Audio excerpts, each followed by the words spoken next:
both be down at the same time? No, they're opposite each other. But right now they're both down. Well, check them and see one of you's live then. I can't hear him. Okay, try them both up then.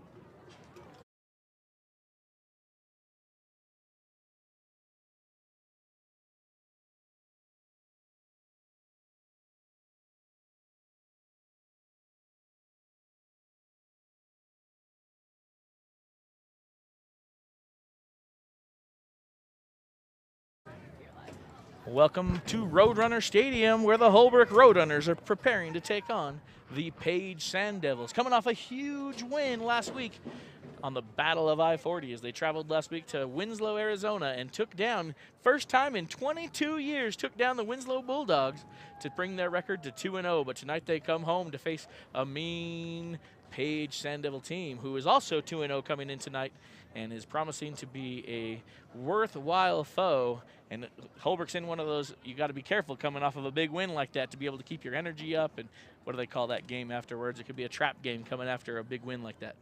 Well, you know, the Holbrook Roadrunners, when I've spoken to some of the players, they haven't seemed arrogant yet. True. Right? They're confident, and they know their plays, they know their routines. They've been comfortable playing with each other for 4 years now, going on 4 years. But I haven't sensed, at least the students that I have in my class, I haven't sensed any arrogance coming from them. So I think that's a positive note. Absolutely. Showing that there's still a little bit of humility, and things could really go either way. Both teams 2-0. Both teams 2-0. It's going to be an exciting night. If you're not down here yet, if you're tuning in from Holbrook, hey, get over here. It's a beautiful night at Roadrunner Stadium. There was a little threat of rain and potentially still a small threat of rain. But, hey, you know what? That wouldn't be Friday Night Lights without some, danger looming over you. But right now we're looking at a beautiful night. My watch says, my watch went to a different notification. It says 79 degrees and fair. Nice little cool breeze coming through here. Holbrook supporting a different uniform this week. Last week they had that awesome uniform that really could let us see their numbers. Tonight they went with the darker uniform. It's a little bit harder to see their numbers, but we're going to do our best tonight to give you every name of every student athlete out there tonight. Including Paige. So Paige, if you're watching on YouTube and we butcher a name or we ask for help, let us know. We want to get these kids' names right. They've worked hard. They deserve to have their names pronounced right. Everybody loves that. Here, you have your name in lights or your name live over the internet. This is better than cable TV now. We're like Amazon, right? The new Amazon games for the NFL on Thursday night. Well, it's Amazon on Thursday nights and Roadrunner Broadcasting on Friday night. A huge shout out to the Roadrunner Broadcasting Club here at Holbrook High School, bringing this production to you. My name is Kyle Gardner. I'm a choir teacher here at Holbrook High School. I'm joined in the booth with Stephen Carbonneau, the Spanish teacher. We get to come in late, put on the headsets, and just enjoy the evening. But the reality is the people that make this whole thing happen have been here for hours all night, and they'll be here for another hour after the game is over, making sure this broadcast is coming to you in clean HD right to your home television sets. And that team, it's incredible, made up from individuals from the high school, students from the high school, from, like you said, the broadcasting club, and my son's teacher. Uh-oh. So while we're up here, we get to talk about how well he's doing in class. It is and parent-teacher conference week. It is, and that's a week-long thing, Yeah, he brought up his grades. He slowed down on his work. He's doing great. So he's allowed to come tonight? I'm not too concerned. So he's allowed to be here. I even let him buy a treat. Woo! Lucky duck. I saw he also made the Holbrook Facebook page today for his trumpet skills at the lunch yard today at their school. He did. Now that's a different son. Oh, a different son. That's right. He's junior high. He's older, but yeah, he came home and said, "Dad, I made $4.25 playing my trumpet at lunch today." And I said, "How did you do that?"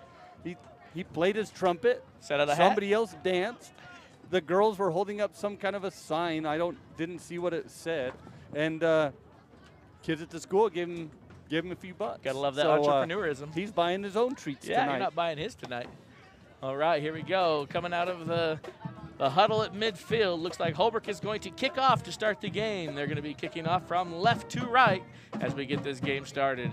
Also to start the game, you might hear the marching band in the background as they get us some Holbrook High School fight song going as we get ready to get this Friday night action underway.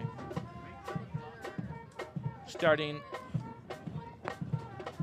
don't quite have the starting lineup for the Holbrook Roadrunners tonight, but again, we will give you as many names as possible as they come to us. Normally we're in the booth. Tonight they put us out. They kicked us out of the booth because apparently Page Radio is broadcasting. So we can't even hear the announcer like give us a quick name every once in a while, but we'll do our best. Here we go. Here comes the kick.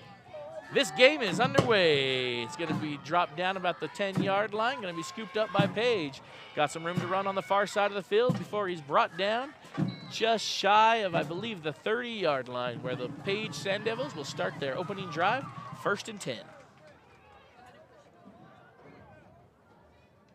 Looks like they're going to mark it right at the 30-yard line. I like to, you know, we'd love to hear from the people that are watching the broadcast at home, and we have a few friends and people on the internet, people around the community that we talk to. And one of the compliments that we received this week was somebody said that they really enjoyed listening to us explain the game because they don't know a lot about football. They're not the people that normally watch college football on Saturday and professional on Sunday and Monday and Thursday and occasionally on Friday. Okay. But they don't know that much about the game of football, so they appreciated how sometimes we would explain what's going on the field. So we'll try to do some of that tonight. Hopefully for those of you that are experts, we don't bore you too much. But we do understand that our audience is made up of, you know, teachers and friends and aunts and uncles and grandma and grandpa tuning in, and hopefully we can explain to you parts of this complicated game of football, what these 22 crazy kids are doing on the field at one time, running every direction. Page going to come out with a handoff right up the middle for their first play. Going to get brought down just about, going to gain about a half a yard, so great defense by Holbrook right up the center. That was one of the strengths of Holbrook the last couple of weeks, is that strong defensive line for the Holbrook Roadrunner defense. So a great start for the defense there. And they've really been impressive, especially considering the last couple of years. You know, they struggled allowing points scored, but they've grown up. They've hit the weight room all summer, like we've said several times, and they stopped the Bulldogs last week at 6 points. We'll see what they do to Page tonight. Page lines up in the wishbone, but it is a pass play. Got a man streaking down the far sideline, going to be just over his head. Incomplete pass by the Sand Devils, going to bring up 3rd down and long. So a big first 3rd down here, opportunity for the Roadrunners. If you can get a 3 out, that would be the ideal start for your Roadrunner defense. So the Sand Devils there, they decide to run on first down. They pass on 2nd. They're going to give us a balanced offense, it looks like. They had a man down the sideline. He was actually pretty well covered, so it might have been a benefit to them that he was overthrown because he was pretty well covered. They're going to line up in that Wishbone offense. Wishbone means the quarterback's in the center and you've got a running back on either side of him, kind of like the old traditional wishbone you might find on a turkey on Thanksgiving Day. This time the quarterback's going to keep it. He's going to try to get to the outside, and once again, that Holbrook defense is there to meet him, and they bring him down for no gain. Going to be the 4th down. We'll expect the Sand Devils to punt. Sometimes in high school football, they just say, my punter's not that good, we're not going to do it. But we'll see what they line up for right now. Looks like he's going to step back to punt it, and we've got the typical Daniel Montijo, it looks like, back in the backfield to catch. Last week, he kind of muffed one of them. Did. But I think after that, he began to, and here we go, we've got another one, but the Sand Devils kick it, goes out of bounds right at the 44-yard line, it looks like. You know, but those little accidents, they happen in football. And Daniel, that was, in fact, the only touchdown that Winslow scored last year. Winslow's offense, last week, sorry. Yeah. Winslow did not score an offensive touchdown. It was only because of that muff punt that Winslow was even able to get on the board. Right, yep. But, you know, it didn't affect him the rest of the game, and that's what you want. There are mistakes that are going to happen. It's high school football. These are kids. But he came back and continued playing strong and proved that, yeah, Coach, I still deserve to be out there. Any great football player has to have a short memory, right? You have to be able to just brush those off and go back out there as if nothing happened. So Holbrook getting their first chance at offense. Great starting field position. They're going to run with one back in the backfield in the shotgun formation. Looks like the Sand Devils are going to bring the blitz up the middle, but no worries as excuse me, I got caught watching the play right there as Marcus Overrider finds a hole right up the middle. The blitzer kind of over committed, and Overrider was able to take a different hole right up the center, and he's able to gain 5 yards on that 1st down quarterback keeper right up the middle. You know, and part of that ability to stay up was the Sand Devils were going for the ball more than the tackle. They were so they let him about 2 yards in addition to what he had, 2 yards after contact. Handoff this time to Montijo, as Montijo is going to pick up the first Holbrook first down as he takes it inside to Sand Devil territory, all the way inside the 40-yard line. So 2 plays and a first down for the Roadrunners. 1 quarterback keeper and 1 handoff. It's what you like to see. You know, Holbrook's shown they can pass, but you can only be a passing team if you can run too. You have to be able to pull off both elements of a football game to keep your defense honest, you might say. There's that handoff again right up the middle. And this time he's not going to get quite as many yards, but he is going to get a gain. They're going to mark him for about a 2, maybe 3-yard gain on that run right up the middle. And you can only run up the middle if you've got those big linemen up front opening up holes for you to get up the middle.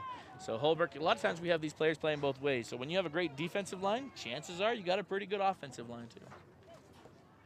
This time looking like a pass play, drops back in the pocket, pocket holds, he's got a man downfield, it's complete. Gonna be another first down for the Roadrunners as they take it down inside the 20-yard line as Holbrook enters into the red zone for the first time tonight.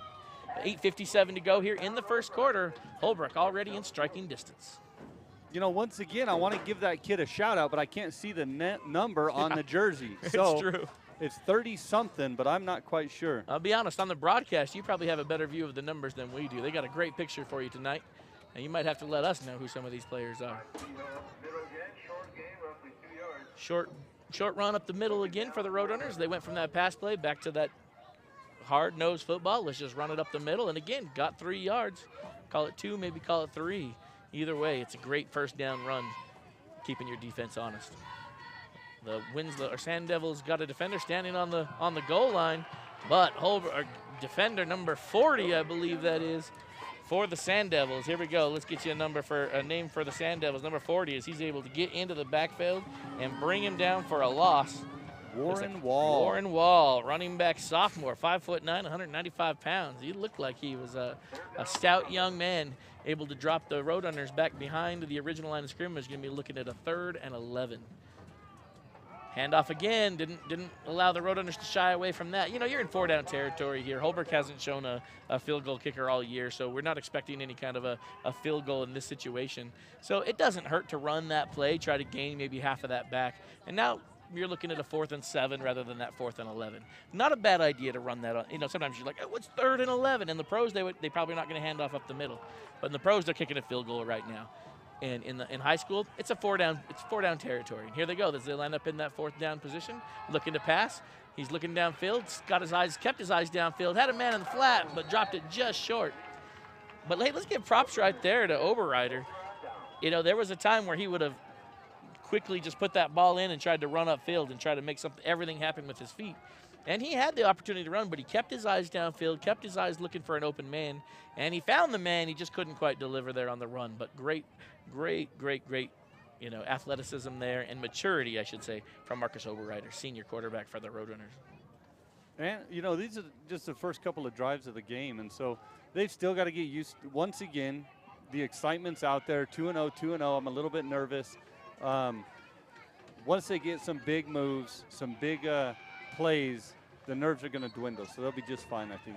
Absolutely. But that was a turnover on downs, as that was 4th down, so the Sand Devils take over right there, deep in their own territory. But on that first down run, once again, the Holbrook defensive line there to smother them. Going to be no gain, going to bring up 2nd and 10 for the Sand Devils. That time, for the first time, I think, tonight, the Sand Devil quarterback went under center. If you ever hear the term under center, that means they line up with their hands right, you know, on the behind of their center. A lot of times we're seeing more often what we call shotgun, and that's where the quarterback is 5 yards back and the center snaps it through the air. But that time he lined up under center, but it was a fumbled snap. You don't usually see that. You usually go under center because you don't want to fumble that snap. But he's going to go back under center once again. Clean snap that time. Handoff to the right side. Once again, runs into that stout defensive line. Looks like he's going to be stopped for maybe a yard gain. Going to bring up 3rd and 9 for the Sand Devils. You know, and looking out there, these two teams are pretty evenly matched when it comes to size. What I think this is going to come down to is who's going to be able to find the Achilles heel for the other team. It's true. Who's going to be able to finish those drives?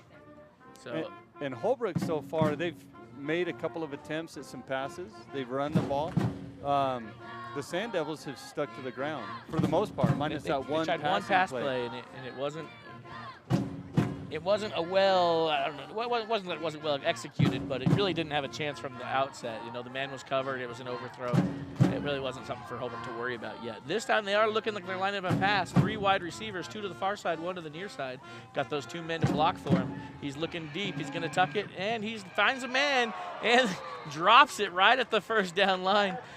He drops the ball and drops his head immediately after. It's one of those wide open plays. It's almost like he was turning to run downfield before he did the first step and actually secure the football. Your heart breaks for him a little bit. First down before he had the ball, right? He did, and it would have been a first down with that catch, no doubt, and probably could have turned it for another 5 or 10. But that's going to bring up 4th down, and deep into Sand Devil territory, they're going to be forced to punt once again. So Holbrook, 2 drives on defense, are able to force a 3 and out. Daniel Montijo back to return the punt. Good, gets this punt away a little bit better. Gonna drop down just shy of the 40 though, and it's gonna be out of bounds once again. Holbrook taking over great territory. So once again, you know, Holbrook really no worse for the wear there, as they're gonna take over in great starting field position as they start on, looks like they're gonna mark it about the 38-yard line already in Sand Devil territory. So 38 yards stand between Holbrook and their first touchdown of the night. Can they do it on this drive? They had a great opening drive. They were able to cover, you know, 40, 50 yards of ground. They just weren't able to finish. If they can do that one more time, it's a touchdown. That's a touchdown.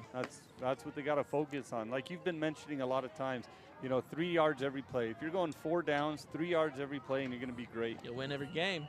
Not only will you score a touchdown every time by those 3 yards, you're actually going to control the clock and not ever let the other team have a chance to touch the ball.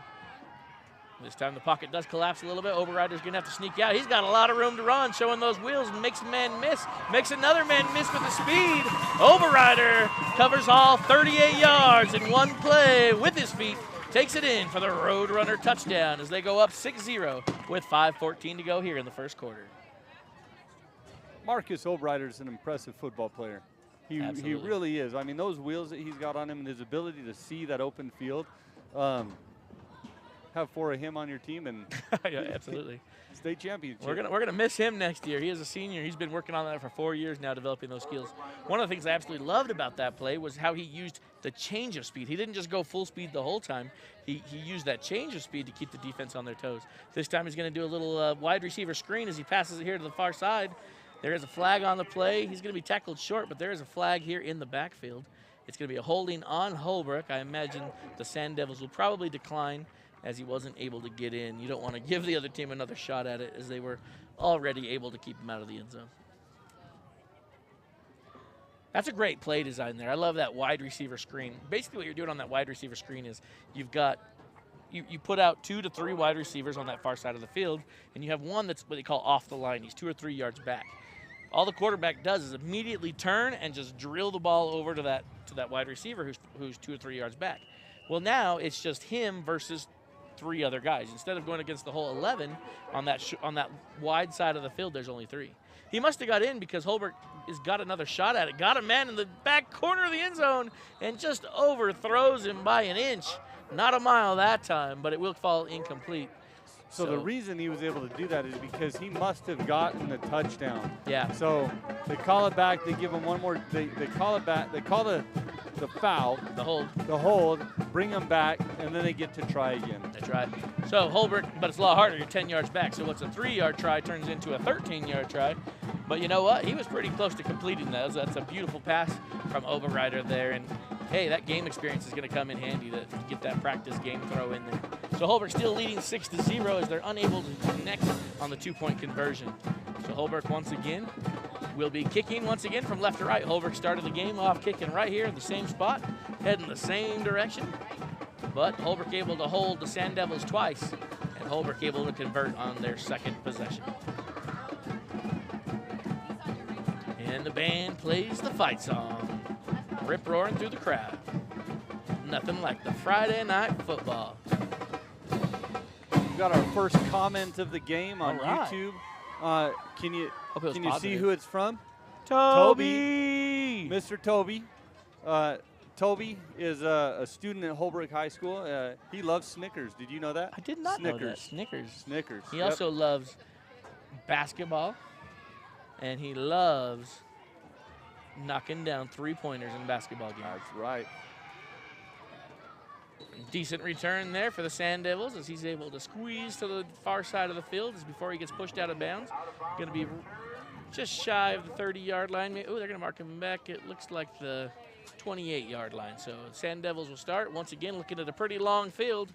That's been kind of the story of tonight as well, is those Sand Devils have been facing, 70, 60 yards when they've started their possessions, whereas Holbrook has started with that short field. And that makes a huge difference, right? We talk about we don't talk about special teams very often, but they actually can really affect the momentum in a game by setting you up for that either short field or making the other team have a long field. Sand Devils here looking for their first down. Going to be a handoff to the inside. This time going to be their best run of the night on the inside. Going to pick up about 5 yards. Going to bring up second, and they're going to give them 6. We're going to call it 2nd down and 4 for the Sand Devils. So that, again, is their best run of the night as they have been committed to that inside run. And, hey, credit the Sand Devils for not quitting just because it hasn't necessarily gone their way early in this game. It's a ground and pound game. You just keep staying committed to that, and eventually, you're going to hit one. Back in the wishbone formation, that shotgun snap, handoff this time to the left side. Got some room to run. There is a flag coming in the middle of the play. He picks up the first down, but let's wait and figure out what this flag is. Gonna go talk to the white hat. They're gonna have a little discussion about it. Where he's standing, just sometimes we like to guess. It's probably in the area of holding because it was well into the play, and from where that flag came in, it's probably holding. It's not. They're actually going to call illegal procedure against the Sand Devils. So, hey, that's one of those plays that they don't have to talk about it. They're going to march them back 5 and make them do it again. So we're going to take away that first down off the board, back them up 5 yards, and it's going to be 2nd and 9 for the Sand Devils. That's kind of heartbreaking for you, You finally get that play you're looking for, and then an illegal procedure. The reason that's an illegal procedure rather than a false start. So I don't know exactly. We'd have to go watch the replay, and we don't have that capability quite yet. But illegal procedure usually means you don't have enough men on the line of scrimmage, or you had a man in motion that wasn't supposed to be in motion. And that's why the play still happens, and they don't blow it dead. A false start, where they just jump real quick, they jump before they're supposed to, they'll blow the play dead for that one. Right. What's weird about it is it's the exact same call from the official. They spin their arms and, that formation, but it's actually 2 different calls. There's false start and illegal procedure. But since the play went, we're going to assume that was an illegal procedure. This time they're going to try that run here to the near side, and this time the Roadrunner defense is there to stop it. So they had 2 good runs, but the Holbrook defense is learning their plan, and they go ahead and stop them for no gain. Going to bring up 3rd and 8 for the Sand Devils. Once again, in that 3rd and long situation, this is a big one for the Holbrook defense. If they can keep off the field, right? So they say, don't let that Sand Devils get into that short field situation, and you can really start to play with the morale of another team. As you were talking earlier about the Sand Devils continuing to run up the middle, we look at the plays sometimes and say, well, the running back's not getting through, but there's a whole lot more to that. You might have just a lineman that needs to push a different way or pull. And so, after they make some of those adjustments, they can get through. Looking to throw downfield. The Roadrunner actually in pretty good position, but the Sand Devils able to grab it. For a second there, I thought the Holbrook Roadrunners were going to get an interception, but number 12 for the Sand Devils able to pull a pretty crazy catch. Connor Shirley, he's also, looks like, listed as one of their quarterbacks. So a man with good hands. He must be their backup quarterback because he was receiver that time. But impressive catch there. Well defended. Didn't catch it the first time even, right? Kind of popped it in the air and then caught it the second time. That's focus. Yes. That's focus. I'm not going to take my eye off the ball. So big first down, brings it into Holbrook Roadrunner territory. So for the first time tonight, the Sand Devils looking at a shorter field, looking at 43 yards to try to score their first touchdown of the night. Going to be a run deep in the backfield. The handoff happens in the backfield, and he has nowhere to go as Holbrook's able to penetrate. That defense gets deep and stops him for a 4-yard loss, maybe call it a 3-yard loss after forward progress. But great job from the defenders there. We call that contain, right? You don't always want to run to where the ball is. When you're in a defensive end or a lineman, you just want to get back into the backfield and just stay there. And that's what he did. He just got into the backfield, stayed there, let the running back come to him, and it was an easy tackle for a 3-yard loss. Here come the Sand Devils looking at 4 wide receivers. I think it's the first time tonight, maybe second time tonight, we've seen them in a 4 wide receiver set. Only 1 running back in the backfield with them. That pass worked for them, so they're going to try it again. This time it is picked off by the Roadrunners, able to read that perfectly. Going to be back to Holbrook ball. Let's see if we can get a number on that. Looks like number 3. Mason Archunda Jr. from Holbrook comes up with the big interception. Shout out to the broadcast crew because I definitely had to look at their screen to see that number. I think they've got a high-def screen over there. They This is do. not fair. I've got glasses and I still can't see. Now they turned it from us. You guys are going to have a better view at home. It's true. It's, you know, sometimes you like to talk about NFL. Like I can watch a better NFL game at home than I can in the stadium. Thanks to this broadcast crew, you guys are getting a great look at this game tonight. Holbrook, 1st and 10 after that great defensive takeaway. Looking to throw. Got a man over the middle. Caught. Going to be a great another Roadrunner first down. Holbrook says, you want to pass? We can pass too. Taking it inside to the 20-yard, we'll call that the 24, 26, 25. Marking it right at the 25-yard line. 1st and 10. 2 minutes and 13 seconds to go here in the first quarter. Holbrook showing everything. I love what we're seeing from Holbrook. They're able to show that their running backs are having success, the quarterback's having success running and throwing tonight. It's a great start for the Holbrook Roadrunners. There we go. There's that wide receiver screen once again, and this time he's got some room to run. Four defenders there jump on it. Looks like the ball pops out, and they're going to call it a fumble, and they're going to call it Page football, and they are able to force that out. We saw that early tonight, right? Holbrook. They're going for the ball. Holbrook's going to have to pay attention to that because they're not just going for the tackle. They've obviously been coached to try to strip that ball out of there, and successful they were there. Well, when you look at the lineup and the size, you know, I've been scanning that. I like looking at this and making some of those comparisons. The Page Sand Devils are bigger overall. Yeah. And so, you know, maybe they just have that confidence. We're going to stand them up and try to strip the ball. That will cause the Page Sand Devils to take over. 1st and 10. Once again, though, deep in their own territory. They've got a 85-yard field in front of them now. When they were, you know, they'd made it into Holbrook territory for the first time tonight. So 1 step forward, 2 steps back for Page. As this time they're going to hand it off to the far side of the field, and Roadrunners defense smothers them there as they're able to tackle him for about a 1-yard gain. So we had this debate 2 weeks ago. What do we call the Roadrunners? It's not a gaggle of Roadrunners. It was a marathon. A marathon, that's right, a marathon of Roadrunners. So we'll call that there, a marathon of Roadrunners there on that tackle. You know, and when I read up on that on Wikipedia, oh, there you go, who has fewer errors than the Encyclopedia Britannica. Did not you know that? Yep. No. According to Wikipedia. It's nice when you get to quote, when you get to be your own source. Absolutely. Roadrunners typically run solo, so to have a marathon is quite unusual. So it's wonderful to see our Roadrunners working as a team. Look at that. Speaking of our Roadrunners as a team, tackled for a loss. That defense is able to get to the backfield once again. Going to bring it 3rd and 11. I believe that's Larinez. No, Victor Saez. Victor Saez, love it. And there's a pun. The pun's sitting right in front of you right there. Victor Saez has some size. He does. He's a big kid. There you go, Dwayne. He's a big kid. He's a big kid, yeah. Want to shout out Lamar Joe. Thanks for joining us all the way from, I don't know where you're at, but you are a Page Sand Devils alumni. There you go. We're glad you're watching, and we hope you enjoy the game. Shotgun looking to throw. Got a little bit of a wobble in there. That might have got tipped as the ball goes flying. Just, you know, that dying duck through the air. It might have been a good pass otherwise, but I believe Holbrook was able to get maybe just a finger on it, just enough to throw that off. Going to bring 4th and 14, 15 for the Sand Devils once again in that punting formation. So the Holbrook defense once again does its job, holds them to a 3-and-out after that unfortunate fumble. Number 14, I believe it is, for the Sand Devils to punt. Gets it away. This time keeps it in the middle of the field, gets a better bounce, best bounce of the night. Going to roll down, drop right at the 45-yard line. So again, Holbrook starting position great as they already start in the Sand Devil. Keep on to say Sun Devils, you know, the ASU Sun Devils. Sand Devil territory. 45 yards to go. Speaking of Sun Devils in college football, this is how bad I am this year. I didn't even know they played NAU last Friday night. Have you seen their, what would the kids call it? Have you seen their uniforms? They're on fleek this week. On fleek? Is that the slang we'd use for that? I don't know that slang. I think fleek means good.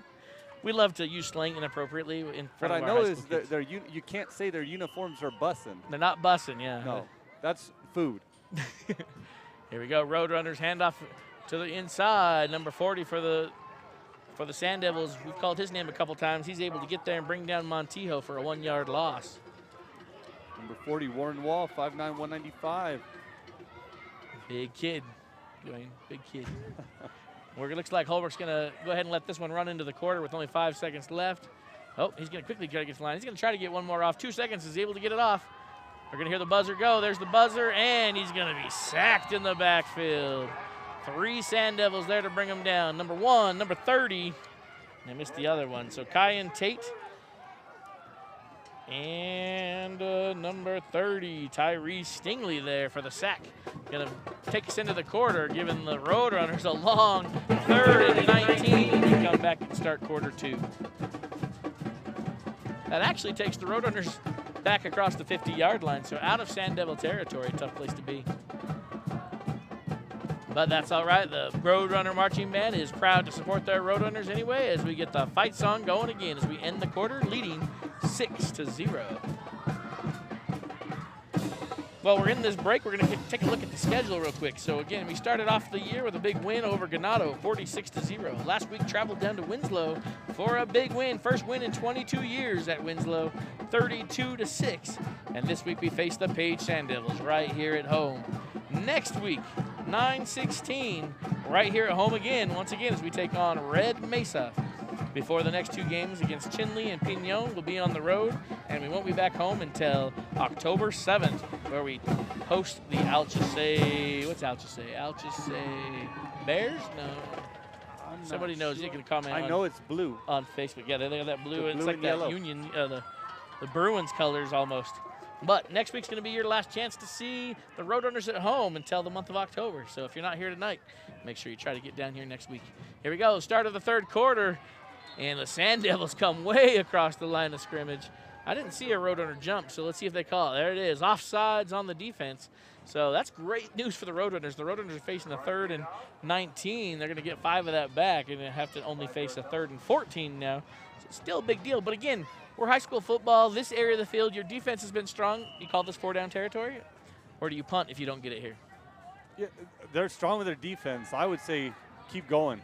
Marcus Obrighter They may not have to. Obrighter's got a man. He's going to throw an interception.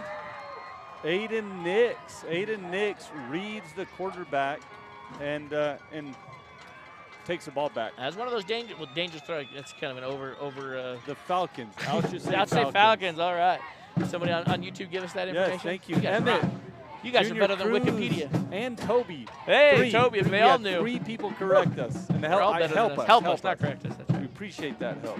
That's one of those dangerous throws, and like I said, that's oversimplification because it was obviously dangerous. It was intercepted, but the wide receiver is kind of just sitting there in the flat waiting for it. And when there's no movement like that, that allows the defense to jump the route, right? Jump in front of it, exactly what the Sand Devils did right there to take advantage and get that interception. As they take over 1st and 10, just shy of the 40-yard line. Going to be a pitch this time, pitch to the outside. Inside's been struggling for them, so they try to pitch it, get a little farther down the line. But again, that defensive line for the Roadrunners has really, really been excellent tonight, as they're able to meet them out there on the outside just as well. And I'm surprised the Roadrunners got number 1, Kyan Tate. He's listed at 5'7" and 0 pounds, so it'd be hard to see him on the field. Absolutely. Kyler Murray out there, huh? So here we go. Sand Devils looks like they're going to run a 3 wide receiver set. They're going to put the quarterback under center, I formation, 2 backs directly behind him. Hands it to the second man through. Got a lead blocker, and he's able to get some yards right up the middle. So they changed up what we saw. They've been trying to go up the middle, and in the past they've been doing what we call that wishbone, right, where the running backs line up on either side of the quarterback. That time they changed it what we call the I formation. So the quarterback was under center. Then you have what's called a fullback right behind the quarterback, and then traditionally your halfback behind that. The job of your fullback in that situation is just to go and blow somebody up, open a hole, like knock somebody out of the way, and give your halfback a chance to get forward. So we'll see if they run that again. It definitely was successful for the Sand Devils as they're trying to make some in-game adjustments to face this Holbrook defensive line. Looks like they're going to line up back in that wishbone. So, no, they're not going to follow that same protocol. They're going to go back to the running back on either side, but this doesn't going to be a pass play. So they were in pass protection that time. Just over the hands of number 4, Ashton Penrod, looking to catch that one. Senior, 6 foot. He's tall kid, but it is going to be not quite that tall as it goes over his outstretched hand and out of bounds. Going to bring up 4th down, but only 4th and 4. If you're the Sand Devils, do you go for it or do you punt? You're sitting right at midfield. It's tough to say. You know, we don't have a statistician No, handy, we don't. but I'm pretty sure their average yards is not 5. Isn't it that? I'm with you So, on that. you know, I would think that at this point in time, maybe you take it because their defense, you know, the Sand Devils defense has done pretty well. They They've have. only allowed one touchdown. And that was They've a got an big run, right? interception. That wasn't like a long drive. That was one big run from Oberrider Right. to get loose. Right. So their defense has been doing well. So I don't know. I might take the chance. Yeah, well, I'm going to take the they chance. wanted to talk about it. They took a timeout. Holbrook gives them a chance to set up too, and it looks like the way they're lining up, it looks like they're I can't tell still. It kind of looks like he's in a punt formation. I just don't know why you'd call a timeout and then punt. But he definitely lining up in a punt formation. Is this So. going to be like a Madden fake punt? It could be, right? You took a timeout. Watch out for it. Nope, he's going to go ahead and punt away. This time he gets a good solid punt under him. Going to get a great bounce. And, oh, great punt there from the Sand Devils. Absolutely made the right call there. I thought it was going to bounce into the end zone. If that ball bounced 3 more yards and got into the end zone, it would have been a touchback. But since the Sand Devils were able to show some speed, get down there and down that ball right where they did, Holbrook looking at a very long field in front of him, maybe 97, 98 yards, looking forward to getting to the end zone this time. You know, and I see that. I see Daniel back there. And we talked a little bit earlier about the muff punt last week. Yeah. And, you know, from my perspective up here, you could run and grab that ball. Yeah. But it was pretty you far don't get away. it, yeah, if and you if don't- you're not extremely comfortable, you don't want it to happen. What happened last week Yeah. to happen again. Give So away a touchdown. You'd much rather look at a 97-yard field than to give the ball right back to the Sand and have a Devils there. tied game. You know, a punt, we talk about, you know, punts always seem like a bad thing, but you're able to flip the field like that. That punt was a good, can be a potentially great offensive play. Unless they do that to you as the Roadrunners show their speed, gets loose, tries to make one more man miss, and he's going to be dragged down by his shoulder pads. Who was that? Number 20? 28, I believe, Kyle Smith. Kyle Smith. Yeah. So he just eliminated that whole punt in one. It was a pass, but it was almost a run, right? It was that wide receiver screen. 28, Kyle Smith, yeah. As he was able to get loose there. And again, he just eliminated all that you got from that punt. He just eliminated it and brought it back right to where they were at midfield. So one play in the game of football can completely flip your field on you. Holbrook now with great field position. Hand off this time to the right side. Once again, got some wheels. Turn and burn. Going to pick up another first down. Going to call that a 15-yard gain. For Darnell Nez. Darnell Nez. Big kid right there. He's not the running back. He's not the Daniel Montijo we've been seeing, who's kind of short and stout. Nez right there. What number was he? Does he have a height listed He's for him? 37. He's probably 5'9", 180. No, 6 foot 180. They've got him listed at 5'9", yeah. 5'9", 180. That I would- know the kid well. He's been in my class. There and you on go. the wrestling mat. Gonna have to give him a good props when you see him again. Holbrook coming at a 4 wide receiver set. And they're gonna pitch it right out there once again. We've seen this work for them a few times tonight as they get that wide receiver in the flat. Another first down. 3 plays, 3 first downs. You know, right there on his blocker in that throw was really intelligent. He had the chance or the opportunity to make a block, but realized the kid turned around and he put his hands up and Yeah. said, "I didn't touch it. I'm not getting called I'm for not that one, doing Coach." that." He must have had to run a few times. Goes to show they're using their brains as much as they are using their skills. You know, they don't football is like a game of chess. People, you know, like to say dumb jocks, but your truly great athletes are anything but dumb. Montijo there as he tries to get a run up on the inside and going to get nowhere on that one. So for the first time on this series, they don't turn it into a first down, but that's all right. Going to be second and 11 for the Roadrunners. And on that, I saw Marcus Oberrider doing a little bit of coaching right there with one of his players, right? Love And that. saying, hey, this is what you did. I need you over here. Let's see if they make some adjustments on that. Looks like we have a timeout. It's the official timeout, though. I'm not sure exactly what's going on. So when the official waves his hands like that and points at himself, he says, that's my timeout. And sometimes that's because of a player issue. Maybe the coach wants to talk about something. He saw something he didn't like. It could be a number of things, but the White Hat's going to go ahead and talk to Coach Holly about something. Doesn't seem heated at all. Seems like just a normal conversation. But we may never know what that one was about. But it's not a true timeout. All the players stay on the field. They stay right where they're at. They're ready to go ahead and run the second down play. Holbrook got lined up in the shotgun formation. They're going to run 4 wide receivers once again, 2 to the far side, 2 to the near side, 1 man in the backfield. So no, we only have our front 4. There's no tight end in this, what you call, you know, when you have 4 wide receivers like this. Sometimes you have that big tight end right there on your end. This time they're going to line them up in the slot, and you're going to spread that field out. Now, what I'll be interested to see, sometimes you spread that field out and you don't throw it. It just spreads out your defenders, and then it gives you some more open running lanes to get through. But it looks like the official's still not happy about something. Or maybe he went and talked to the other coach, He did. too. He was over talking to the Sand Devils also. He wanted to let both coaches know something. We need somebody who's good at lip reading Yeah. to chime in on this. And there it is, just like we said. He just spread that defense out. It was a draw play. How does he stay on his feet? I don't know, but he does. He's able to get to the inside and going to be pounded out of bounds, but not before he picks up a bunch of yards. A first down inside the 10. Going to mark him down right at the 6. So, you know, I don't get to say I called it very often, but I called it on this one, right? He spread that defense out. They call it a draw play, quarterback draw. He pretends like he's going to throw. I don't think that was ever designed to be a throw. He looks off his defenders. You have to look. You have to, you know, look off a defender, make him bite, make him think that it's going to be that, and then turn and burn up the middle. And then he was able to make an amazing, what do we call that, a Houdini trick as he gets away out of one tackle and then is able to turn another 10 yards after first contact. Montijo this time gets caught trying to go up the middle again. He's going to gain about a yard. Going to bring up 2nd and goal at the 5-yard line. Oh, you saw that defender pound himself in the head, the offensive lineman. Like, oh, I love that. That's an offensive lineman that knew that that's my job to block this guy. You know, too often you see, like, not my job, let them run, let them try to get there. But when you have an offensive line that's getting on themselves, you don't want to go too down on themselves, don't get me wrong, but recognize that, hey, I got to be there, I got to do better. And there they do it better. In for the touchdown, Daniel Montijo, as the Roadrunners go up 12-0 with 7:28 to go, and there goes the cannon. You know, right here, the Sand Devils, they're dealing with 3 weapons right now. The ability for the Holbrook Roadrunners to throw the ball, for Daniel and Darnell to run the ball, True. and for Marcus to run the ball.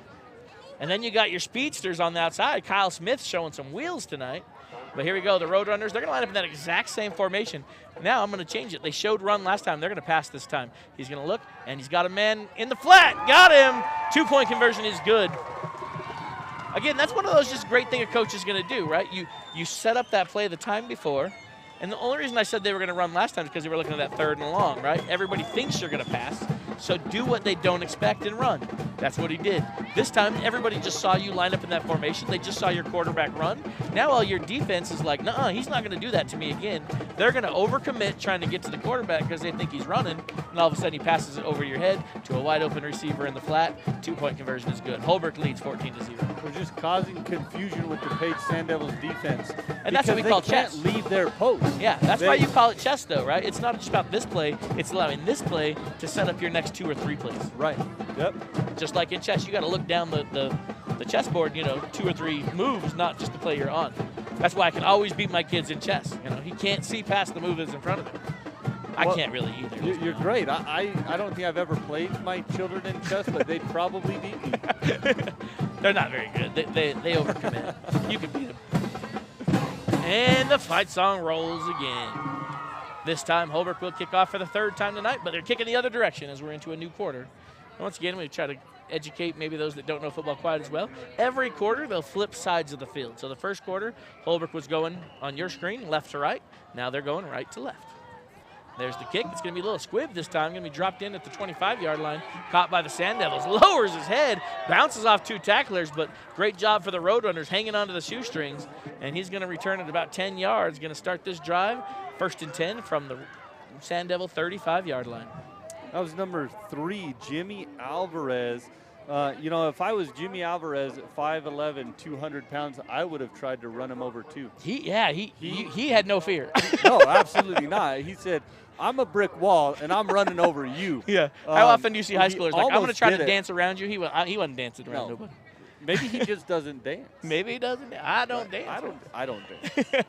My daughter dances. There you She's been go. I like dancing it. in the kitchen. She's been dancing in the street.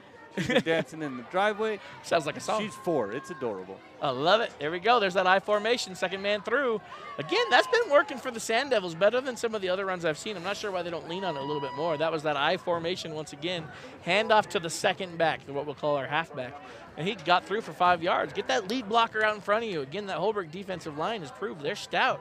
Get a lead blocker out in front of you. It worked. It worked for at least the 3rd time tonight as they bring up 2nd and 5 for the Sand Devils. Well, as you talk about the Holbrook defensive line, it was number 66, again, Laren Nez, that he went from the line and jumped out 5 yards to grab that guy. Yeah. So he's watching every side of the field. He's doing his job at helping everywhere he can. Love that. Here they go. I formation once again. They're going to do it a 2nd time in a row. There it is. Second man through. And once again, oh, they just shoot themselves in the foot. I'm not trying to pick on the Sand Devils at all. It really breaks my heart. Like, I love to see a great football game.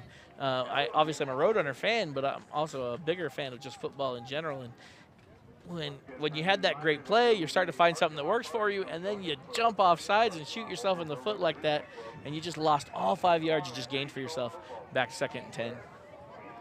You know, to have a Lance Futuris analogy, you know, it just takes the wind out of your sails. It does. And it puts it in the team, Puts the it- opposite team, your That's competitors, right. which It in this case is the Roadrunners. So I was reffing the junior high football game this week. They begged me for a while, so I finally, all right, I'll try to make it. I was late. I was like an hour late, but I still did it.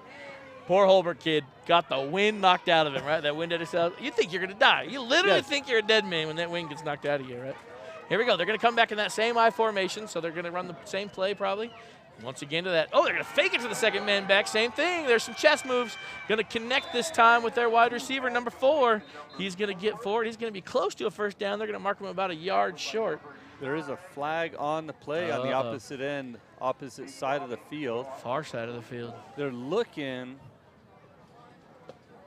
Interesting. They're gonna Yeah, you don't talk. normally see a flag from that far side of the field. He wants to talk to the line judge. Looks like they're going to have a full meeting about it and decide what's going on.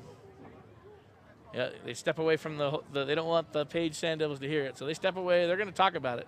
Whatever he saw, he wants to get confirmation from somebody else and say, did you see what I saw? This is honestly one of the things I love about football and officiating football is you can throw your flag. You think you saw something, throw your flag, and then go talk about it and make sure you agree. And if they come back and say, no, you didn't see what you thought you saw, they can wave that flag off, no harm, no foul. Let the play happen, no harm, no foul. They are going to call an illegal procedure. So I'm speculating. I can't really tell you. I don't know what they were not permitted into their conversations, but he must have been saying something along the lines of, was there somebody in motion, or was there not enough men? Was your man lined up on the line? Because you have to have 7 men on the line of scrimmage at all times. You can only have 4 men in the backfield, per se, when you snap the ball. And if not, it's called an illegal procedure. And I'm guessing that's what happened on that last one. If you see these guys, they don't always check in. So there you go. They're going to be in a pass position now. Hey, great pocket holds for him this time. Got his man, number 10. He's able to stay on his feet after taking a hard hit. Fights forward. He's going to get almost back what he lost. They lost it down to do it. But it's going to bring up 3rd and short for the Sand Devils. Great job. Hey, props to the Page Sand Devils offensive line there. They were able to hold him a pocket. The pocket kind of collapsed behind him. Great job for that quarterback stepping up, not freaking out, not taking off and running. Stayed patient, found his open receiver, and they were able to get a good gain.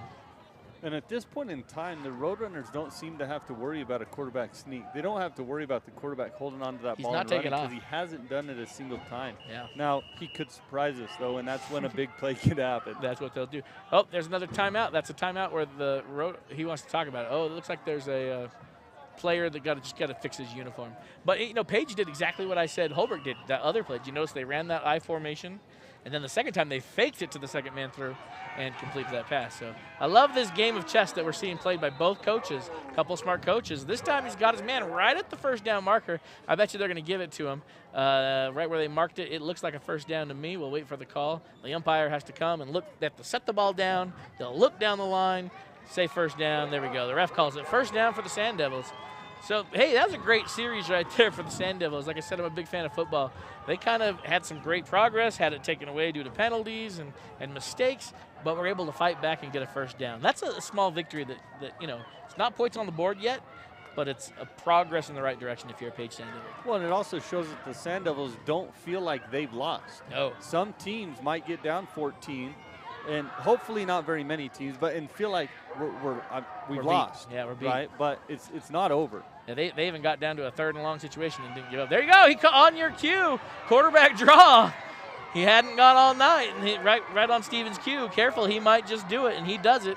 Quarterback draw, looks downfield just like Holbrook did. Looks off his receivers and takes it right up the middle for another Sand Devil first down. Now, so you'll know about this better than I do, but I thought I heard maybe a year, 2 years ago something about quarterback slides.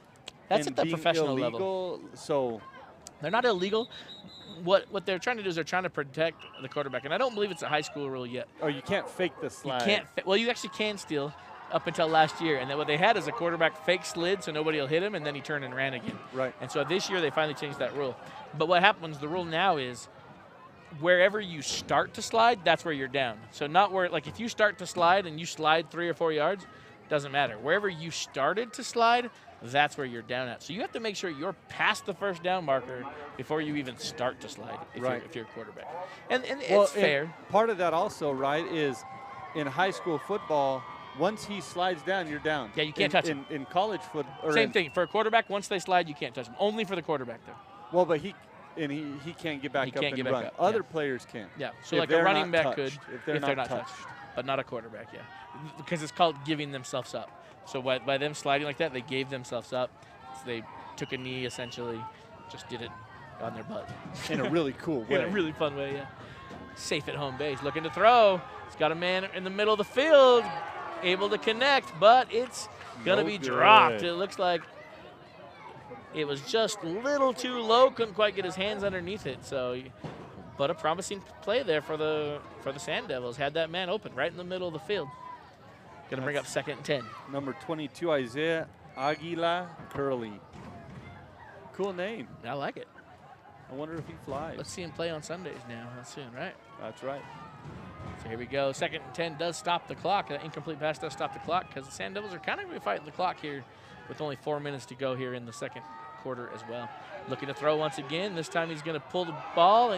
He is going to run. He's got some room on the far side. He's going to run out. Looks like just shy of the first down marker. Let's see where they mark him. That one not a designed run. He looked downfield. He was trying to find an open man, but must have been well defended by the Roadrunners downfield. And he is short. They are going to mark him about a yard and a half short of the first down. Going to bring up 3rd down. And I mentioned how the Sand Devils defense has got to worry about 3 options, and now the Roadrunners do. Yep. Because that quarterback's looking at those opportunities to run because the Holbrook Roadrunners defense is starting to spread out. And, you're getting late into the second quarter. You're going to start getting tired. A lot of these players are playing both ways. If the Sand Devils can capitalize on that, they could do well for him. Whoa, we had some jump. We had some movement here. However, it looks like the Sand Devils thinks it's on him. Number 10 on the Sand Devils. But it's not. The line judge said it was on the line judge said it was on Holbrook. Sand Devils sure thought it was on him, but he got a break. So that's a tough one for the Roadrunners. Do you say, wait a minute, they were? Wait, why did he act like that? I mean, it was the wide receiver that reacted like that, so he probably just assumed it was his line, even though it wasn't. So don't assume the worst of your team, because that one was on Holbrook. That's a tough one, right? You were at a big 3rd down, and again, just one of those mental errors. You're just hyped up. You're ready to get in there. You want to make the stop. You jump just a second early, and you give him the free first down. Looking to pass. Got time once again. This time his pocket collapses. He's on the run. He's been able to run before. He's got a man open in the backfield. Just overthrows him.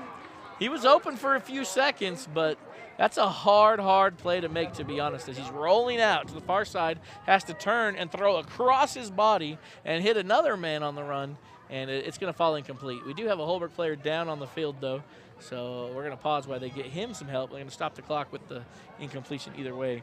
But 3:45 to go here in the second quarter, and Holbrook does have a man down, so we will pause and while they get him some help. You know what I meant? We talk about these kind of things as well. What I'm going to say, impressive. Number 10, the wide receiver. Let's get his name out there. Aiden Nix. If Aiden Nix's parents, grandparents, aunts, uncles, siblings, whoever's listening, great job with him. He went from the far side of the field, ran over, to the Holbrook Roadrunners player that was down, number 70 it looks like, and reached down to say, hey, are you okay? Okay. And the ref said, it's all right, continue on. But we teach a lot. We teach the hard work, the ethics, all of those kind of things, but we also teach that sportsmanship. Yeah. And right there, Aiden Nick showed great sportsmanship. And we also love to pile on the youth of today. They're terrible. They're not. They're not. They're not. I promise you, they're not. We were all as bad as they are. They're right. We're There's just a bunch of grown great up and kids we've out gone there. through it now. There's a bunch of great Aiden Nixes out there that are good kids and want to have a good, fair match and are looking out for each other. Looks like the player down for the Roadrunners, Augie Size, right? Yep. He's coming. He is up on his own, walking off under his own power. Always good news. Looks like he's in a little bit of pain still, but looks like he's going to be able to walk off the field, and that's the biggest win of the night. Whoops, they started that play a little too early. Holbrook wasn't even off the field yet where they started the play. Oh, and they're going to get a pretty good run as they're going to get out just shy of the first down, and another Holbrook player slow to get up, but he is able to get up before we stop the clock. But that one got away from the officiating crew there just a second. They should have waited until the hurt player was off the field before they let that play run, but no harm, no foul, I guess, as he was able to still get off safely. Just lucky the play went to that side of the field rather than this side of the field. Going to bring up third down. Twice in one play. That would be terrible. You make the news for that one, and not in a good way. Shotgun formation for the Sand Devils. Almost loses the snap. It's a little bit high, but he's able to hang on to it. And Holbrook defense all over, ready to get him, but he sneaks away. But he throws the interception. You would think he was so worried just trying to not get sacked that he hurried and threw the ball, and there was more gray jerseys down there that make him pay. But, hey, great job by the Holbrook Roadrunners.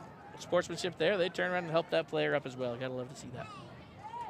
So Holbrook comes up with another big defensive takeover. Looking at a long field again, looking at a 93-yard field in front of them, but they were able to convert last time looking at the same field in front of them. Maybe they prefer, the long drives. Yeah. It's more fun that way, right? I don't. I've got a 1 mile drive to work and back. I like it. You like the short drive? Yep, absolutely. I like it. 2:54 to go, so we will have a short clock at least for the Roadrunners. Only less than 3 minutes to go, 93 yards looking in front of him. Going to be a handoff to the far side of the field. He's got a little bit of room to run. Hit hard at the end, but he's able to pick up. The ref's still walking. We'll see where he stops. I'm going to call it 6. Going to pick up about 6 yards on that first down run. But that will allow the clock to continue to tick. Big shout out to our broadcast crew tonight. They've got you the whole field. In the past we've only seen the score, but they gave us a separate camera dedicated to the scoreboard. So now you guys get to know how much time is left and all of it. It's magic. It is magic. Technology is magic. What's magic to me about it. It's all just ones and zeros too. Going into your home with just a bunch of ones and zeros are making this picture come alive for you. Somebody smarter than I. I'd like a check with a couple of ones and multiple zeros. So if anybody's got one of those laying around, make sure I can do that for you. 6 zeros. 1 0 0 0 0 0 0 1. I want the one first. Okay, there you go. Maybe six zeros. Point afterwards. 1 0 0 0 No 0. commas. Okay, commas. I like it. No periods. Oh, look at that! They're going to go ahead and give it the first down for the Roadrunners. It was close. It was right there at the line. They're going to mark it and say first down Roadrunners. Start that clock up. 2:13 to go here in the first half. Overrider sends a man in motion. Low snap, able to get it. Hits the man in motion. Got some room on the outside. Makes a defender miss. Nice dance move as he's able to bounce forward. Doesn't get much. He worked really hard, but he only gained about a yard on it. And that's going to allow the clock to go under 2 minutes. Holbrook, I believe, we don't have the timeouts on our scoreboard, so I don't know how many timeouts I don't know if they've taken any. I don't recall them. There was one timeout early, but I'm pretty sure it was I think it was Page. them. Because it was when they came out of it to punt. Yeah, exactly. So we were a little confused. If we were good broadcast crew, we'd have notes. We would take notes and stuff. Looks like but we never claimed to be good. I'm just going to have to watch more Sunday night football. Hey, I'll tell my wife. Monday night. It's homework. I got to do it. That's right. Saturdays all day, right? All day Starting Saturday. at 9 a.m. And then Sunday all day. Monday night. And then Thursday night. Yep. Friday. Here. This is when we show what we've learned. This is the performance. All that other stuff is just practice. Yeah, the assessment. Yeah. Spoken like a true teacher. Summative assessment. It's Friday nights. Clock is ticking away. Holbrook, you're going to have to try to make a big strike here. We're down just under a minute to go with third and 4. Low snaps, able to scoop it off the ground, handoff up the middle. There you go. He says he's going to make something happen. Oh, shoestring tackle. If he didn't get his feet, if he didn't catch him by the shoestring right there, he might have gone. But it is going to be a first down. They will stop the clock while they move the chains. But as soon as they get those chains stopped or set and the ball's spotted, they'll go ahead and restart that clock. There they go. Clock started once again. 49 seconds. Still looking at a long field in front of the Roadrunners. 4 wide receivers, 2 to each side. There's the snap. Looking to throw. Got a man. He's streaking down the side. Caught it right through the middle, right on the hash marks. Going to be another Roadrunner first down. Do they call it incomplete? Oh, he missed it. Sand Devils. Do they call an interception? Had the ball. I definitely can only see the back of the players. Yeah, I'm not sure what they're calling at the moment, because this number 1, Kyan Tate, he's the one that stood up with the ball in his hands. Yeah, I sure thought he caught it. But then you're right. But the referees, they're still talking about it. Uh-oh. One of the the officials pointed Sand Devils' way while they're still in their meeting. Probably shouldn't have done that. If you're an officiating crew, you're like, hey, buddy, wait till we all decide on this together before you go ahead and make that call. That should be the White Hats' call. So they're still talking about it. It looks like Kyle Tate is saying, Kyle Smith is saying, I caught the ball, I was down, so I let go of the ball. Yeah, it was tough from where our perspective was. Literally right in front of us, but we could only see the back of him, so we couldn't see where the ball was actually sitting and all that. But Coach wanted to talk about it. He's not happy with the official's call, but he's going to accept it here with 37 seconds to go here in the half. He's going to trust his defense to hang on to this, giving the Sand Devils half the field to go. But this is great. This isn't bad for the Holbrook defense. It means something now, right? Let's see how they come firing. Let's see how they respond to that. Looking to throw. Got a man deep. Overthrows him again. This quarterback's got an arm, but they just doesn't seem like they've worked their timing out quite with their receivers, which is so hard to do, right? Every receiver runs at a little bit different speed, so you can't just assume everybody, you throw it to the same spot. Depends which receiver you have running down the field, how far to lead him or not lead him. And that time he's going to overthrow him once again, going to bring up second down with just under 30 seconds to go here in the first half. Holbrook's defense, again, getting a little bit of a pressure situation, but this is what makes a man out of you. This is what you want to see for late in the season. Looking to throw again. He's got a defender looking to catch him from behind. Oh, he's going to be caught.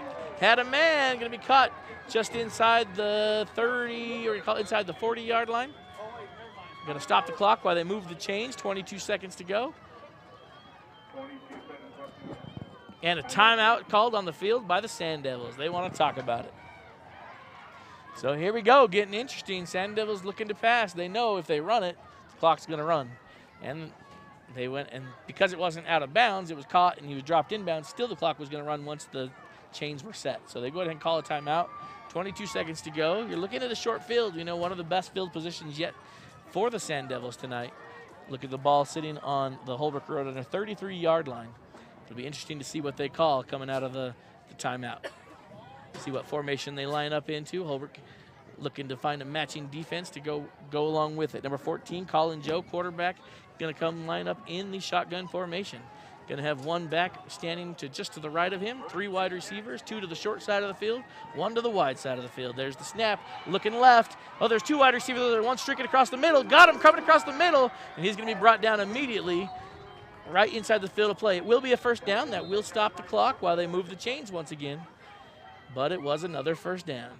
And there you go. Third timeout, final timeout there called by the Sand Devils with 14 seconds left to go here in the game. Or, excuse me, in the half. All right, so it's getting interesting. This is good. I love it. I love to see how we're going to respond to that. It was a good play call. I would have preferred to see it, more to the sideline, let him get out of bounds and preserve that timeout if you could, because now the Sand Devils are out of timeouts with only 14 seconds to go, and they're still got a ways to go to get in the end zone. It's ball's going to be placed right at the 20-yard line. 1st and 10, but no timeouts. So I went back and reviewed YouTube, and when the referees are looking at this live, you could go either way. I did pause play. Oh, you did it. All right. He did not catch the ball. Okay. But at the same, and from various points of view, you might be able to see that. And the Sand Devils step back, shotgun formation, number 14 looking. He's got room. He's got running. He's got room. He can get to the outside. Tries to make a man miss. He should have just went right out of bounds. He like paused for a second. Just get out of bounds. Wasted 3 seconds, 4 seconds. You don't need to waste that time, but he is able to get a first down and stop the clock as he gets out of bounds.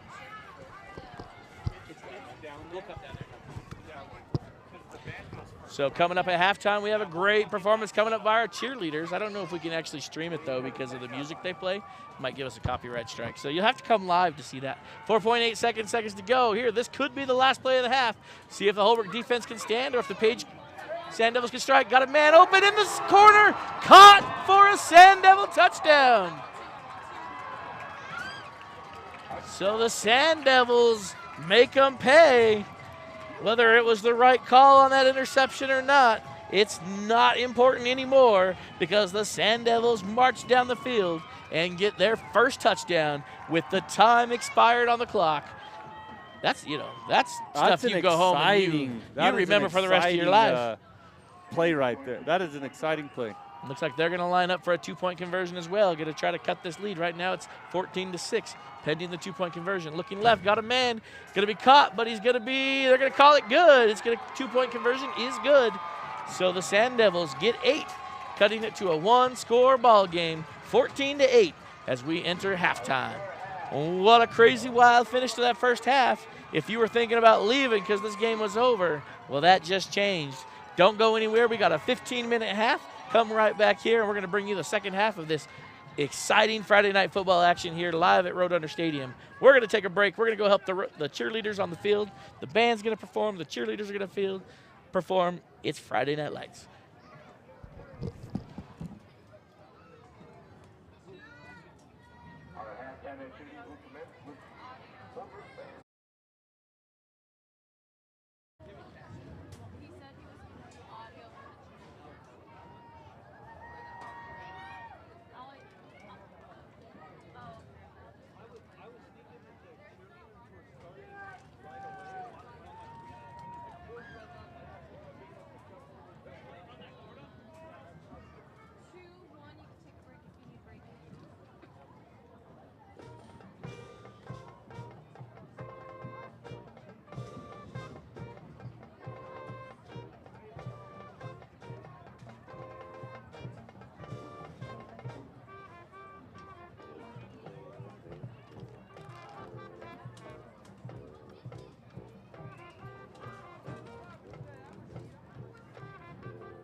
good time with friends, food, drinks, music, and more.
Welcome back to Roadrunner Stadium. We had a shout out to somebody at halftime, but we need to pause for a second. We had a shout out at halftime, but we forgot to unmute it. So shout out to Shandy, but we also noticed there's a couple things we'll fix on the YouTube right now. You might have seen some inappropriate comments, but we're going to go ahead and get rid of those right away, so I apologize if any of you had to suffer through that. But here we go, kickoff to the Roadrunners as they get to start the second half. Great wheels there by no one other than Daniel Montijo as he brings back that opening kickoff all the way across the 30-yard line. Going to be marked 1st and 10 at the Holbrook 31-yard line, where Holbrook gets to start the second half of action.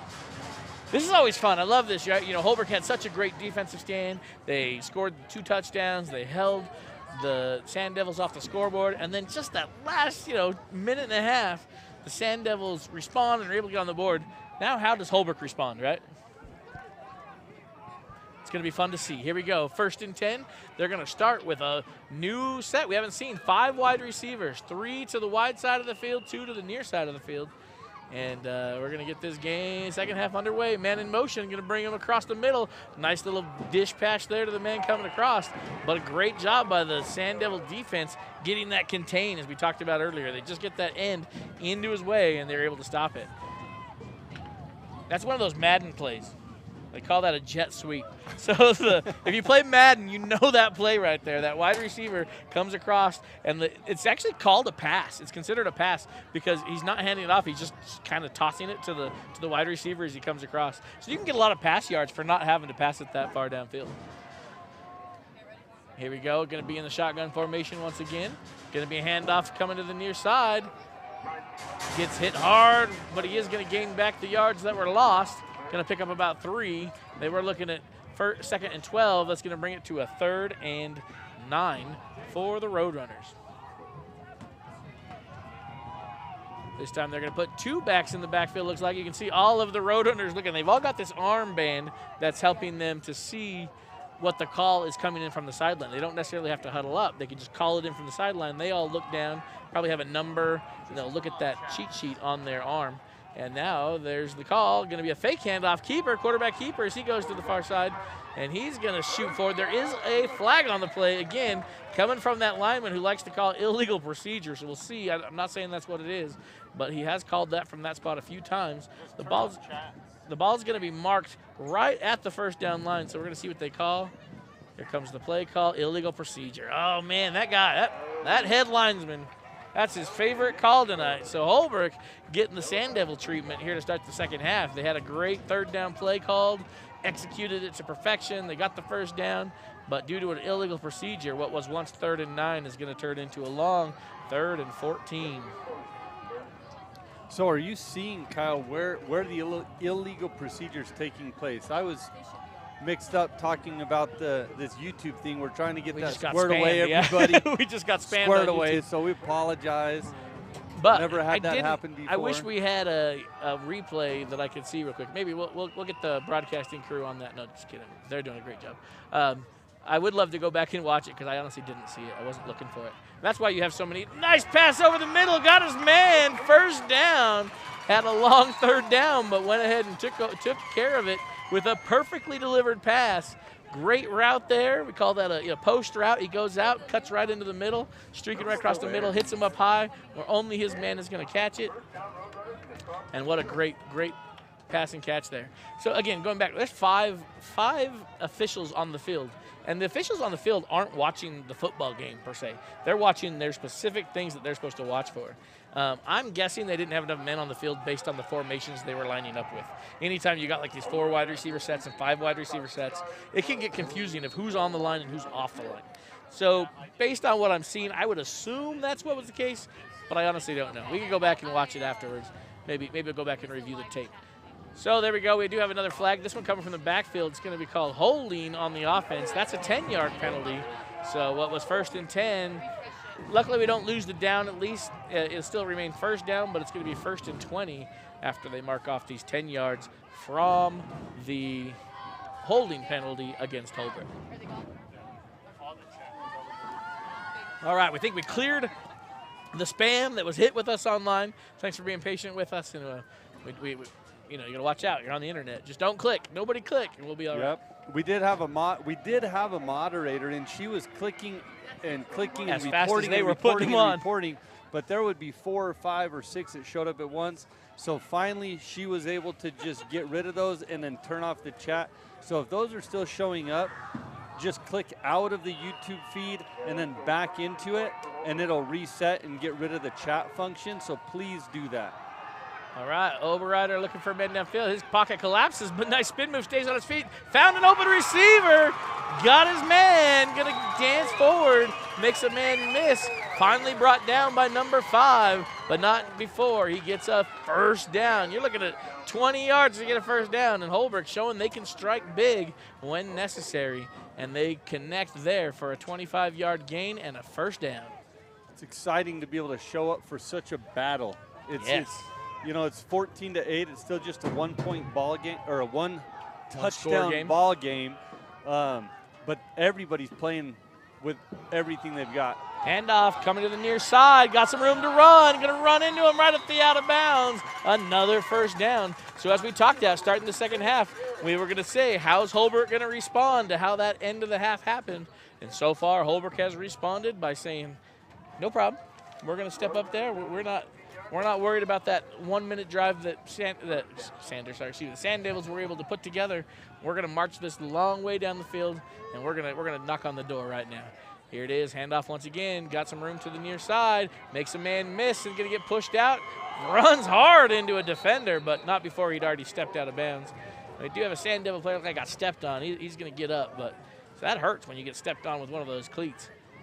He's going to gain about 5 on that run. One thing we're seeing on that drive right there is the Roadrunner, they like to just go. Oh, yeah. And when they can keep that tempo, keep the momentum going, it's difficult to stop them. Here they go again, right to the line, no huddle, straight to the line of scrimmage. Keep that defense on their toes. Shotgun formation, low snaps, able to hang on to it. Looking, got a man in the flat, caught it, turns and guns. Going to be enough for another first down.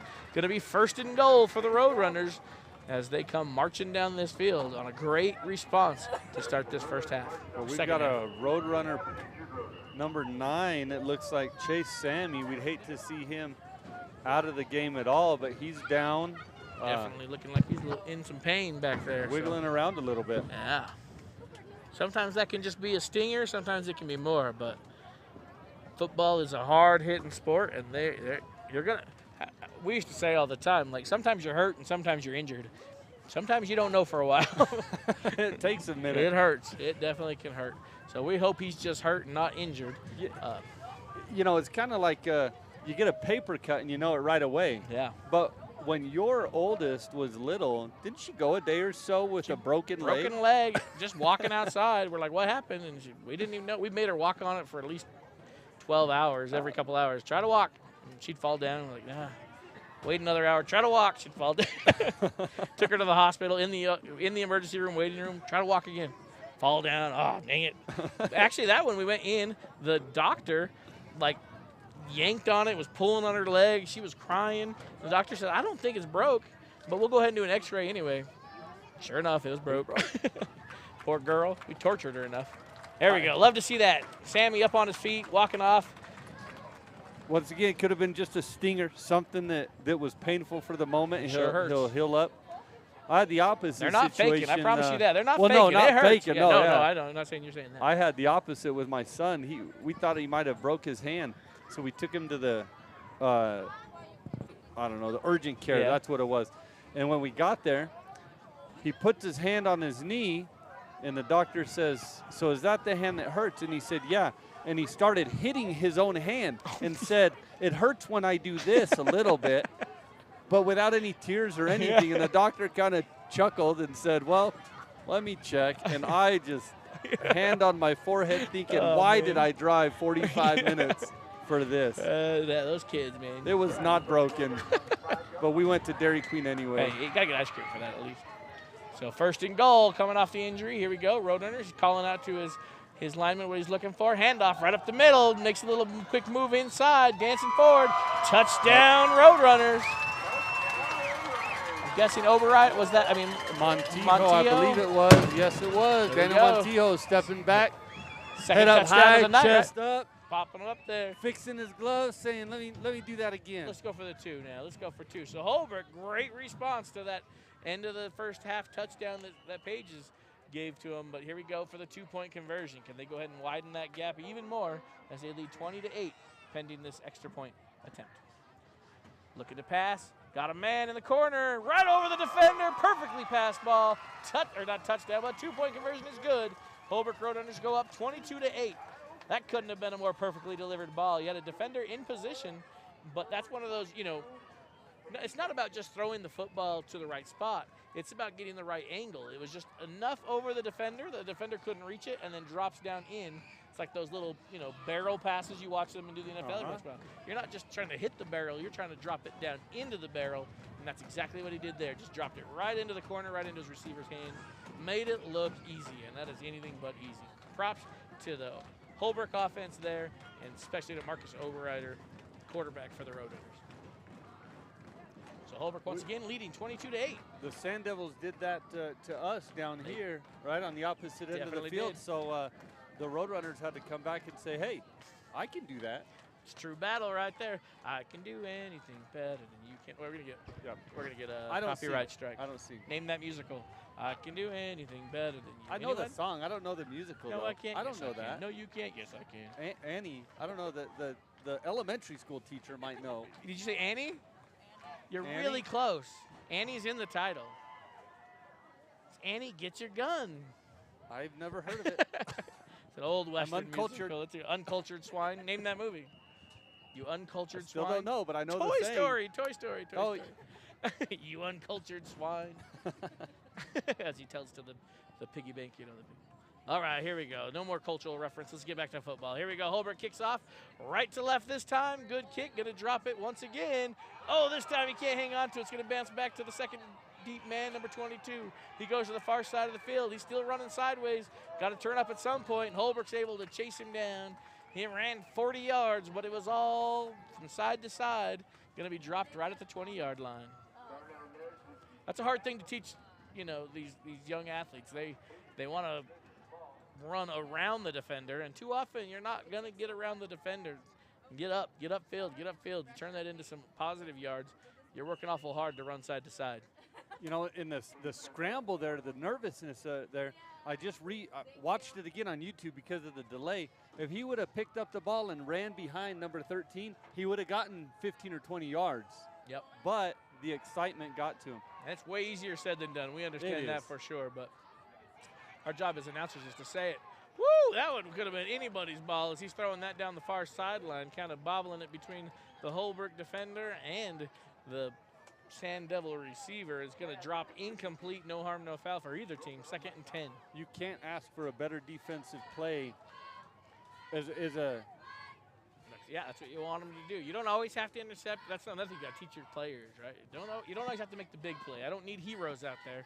I need you to be efficient and be consistent more than just a big play all the time. He was in the right position. Run this time. He tries to go up the middle again. Hard hit as he gets stood up at the end. He kind of hits hard. That's one of the dangerous plays. Once you get kind of tied up, you're like, just drop. You're going to get hit really hard. Just fall down, fall down. You're going to get hit. At what point, as a referee, as an umpire, do you decide to blow the ball dead to prevent that kid from getting his knee blown out? You're also like, he's trying to break away. You don't want to blow it too early because what if they do get loose? But you don't want them to get hurt. The moment you blow the whistle, they're going to get loose, They get loose, and then they're mad at you because you blew the whistle, did. When your intention was to protect. Absolutely. Looking to pass. Man over the middle. That's a hard catch to try to make. He's trying to turn his body backwards and get around to make that catch. Going to fall incomplete. It's a good-looking ball. He just can't quite get the accuracy leveled in yet. I'm curious. I believe that's number 14 for the Sand Devils, Page Sand Devils. Let's see what grade he's in. Colin Joe Sr., yeah. So, it's kind of one of those, like, if he was a sophomore or junior, you might say, okay, he's going to get that dialed in. And we're still early on in the season. But some of that's just getting that repetition with your receivers, knowing exactly what their speed is. Oh, fumbled snap. He's able to pick it up and get it off. Turns into a pretty decent getaway based on a missed snap or a fumbled snap. But it is going to go out of bounds. We'll wait and see where they mark it. Looks like they're going to mark it just at the 49-yard line is where we have our line judge standing. Well, they're debating. Two of them are discussing, or this side says it's one side, the other guy says it's the other side. We'll see who wins. The guy closer to the ball should probably win that battle. Actually, not on Do you that not? one. Actually, Well, he should because lose the he battle can't- because he can't see. You're under the ball. So what we generally do as a crew, you want the guy on the far side of the field to because they can see where that ball is actually at from a distance. If you're right under it, sometimes it's hard to see. And it's 6 to 1, half a dozen another, but it's all a guessing game. That's one of my It is. favorite things about football, right? We like Guess kind and of then guess where measure. it's at, and then we bring out the measuring sticks to like narrow it down to an inch. We're like, you guessed where you put that football. Handoff coming to the near side. Gets one stiff arm, turns on the after jets. He's able to get across for another first down. Runs out of bounds. Number 2, Daniel Montijo for the Roadrunners. Right there, Coach Holly was on the sidelines, and as soon as he saw that Daniel was past the defender, he pointed upfield, and Daniel turned on his jets. Get upfield, So get he's watching upfield, his get coach. upfield. He's listening. He's aware of everything that's going on. Great football play there, Daniel. Love that. Myron Begay, that was amazing, Myron. You better be listening. Shout out to Myron. Beep. Handoff to the far side this time. Tries to dance around a defender, but a great defensive stand there by the Sand Devil. Let's see if we can get a number on him as he walks away.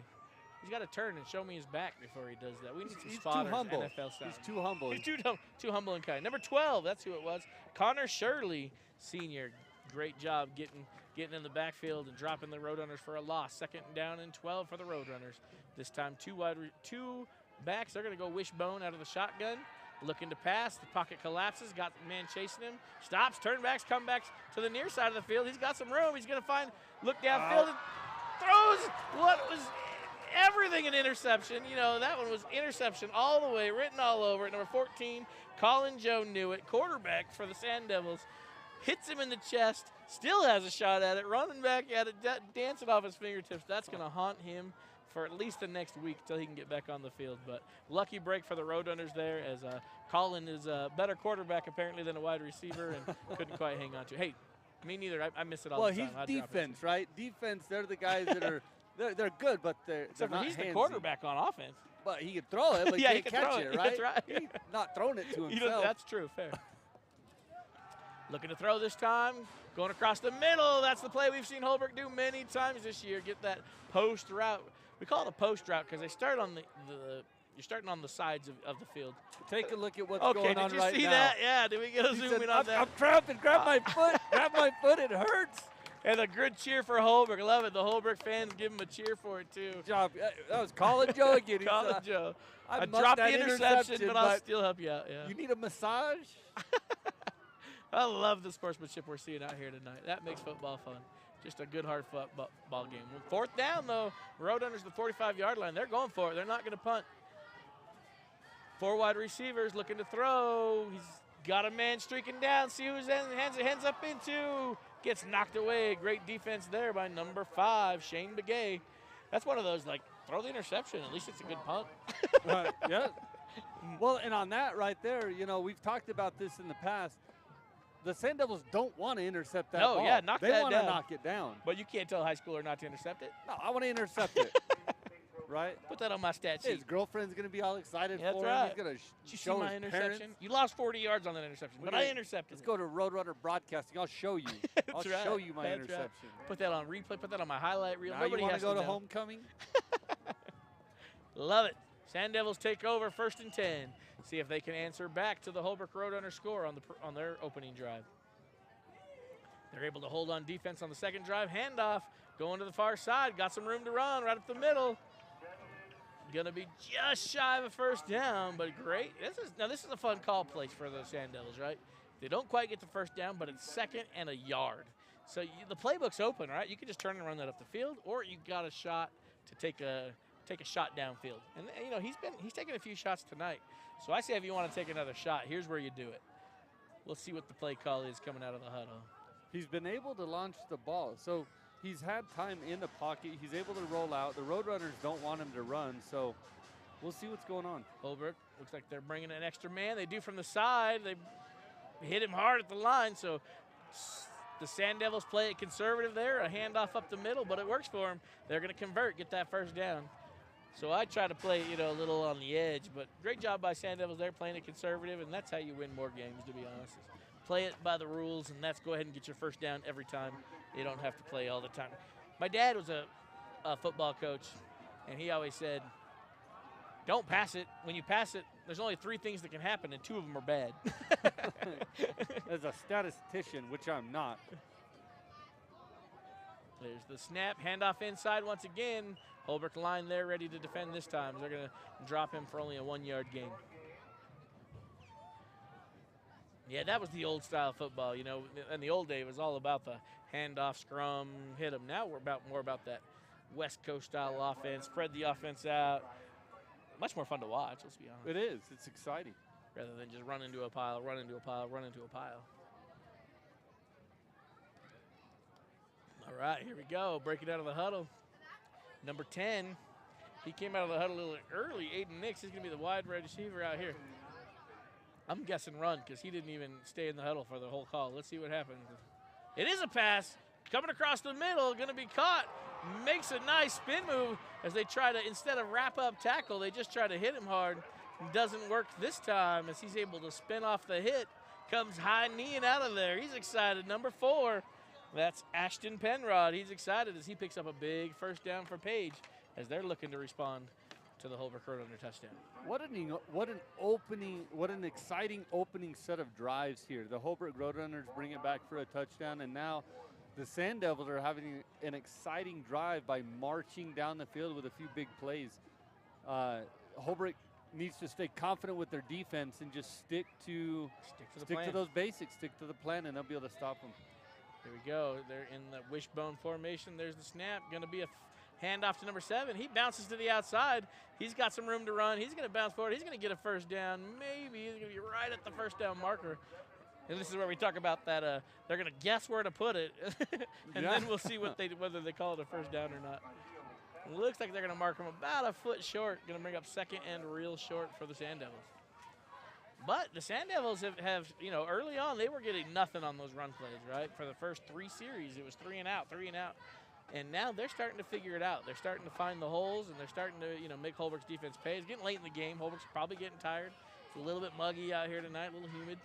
Here they go, the handoff on that second down play. Great fake. He got the defense to think the quarterback kept it, but he didn't. He handed it off, and it goes in for another Page touchdown from 11 yards out.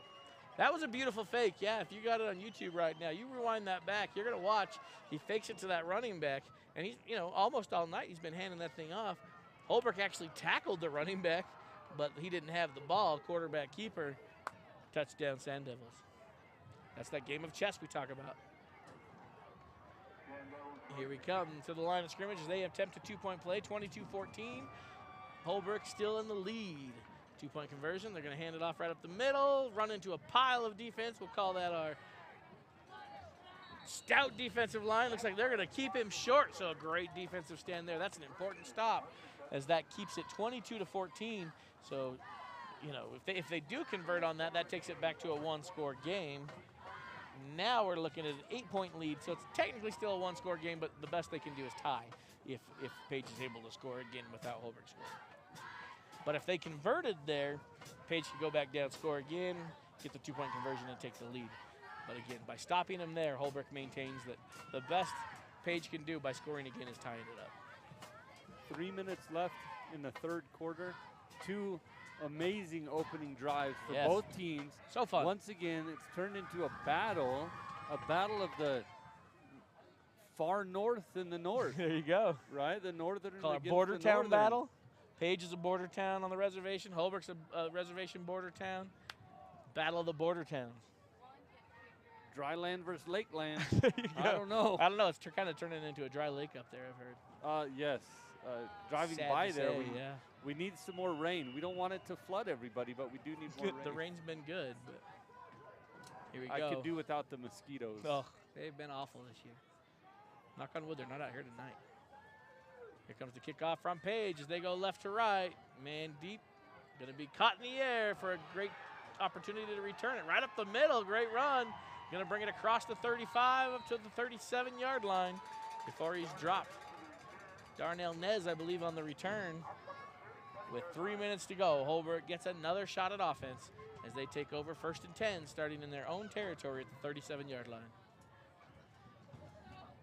This is the kind of football we love to watch. I mean, don't get me wrong. You know, it's great to blow out a team and win, and you'll never not take the win. But as a fan of football, right, you want to see the sport. The sport, yeah. You want to see these hard-fought matches, and the players. These are the games they'll remember forever, right?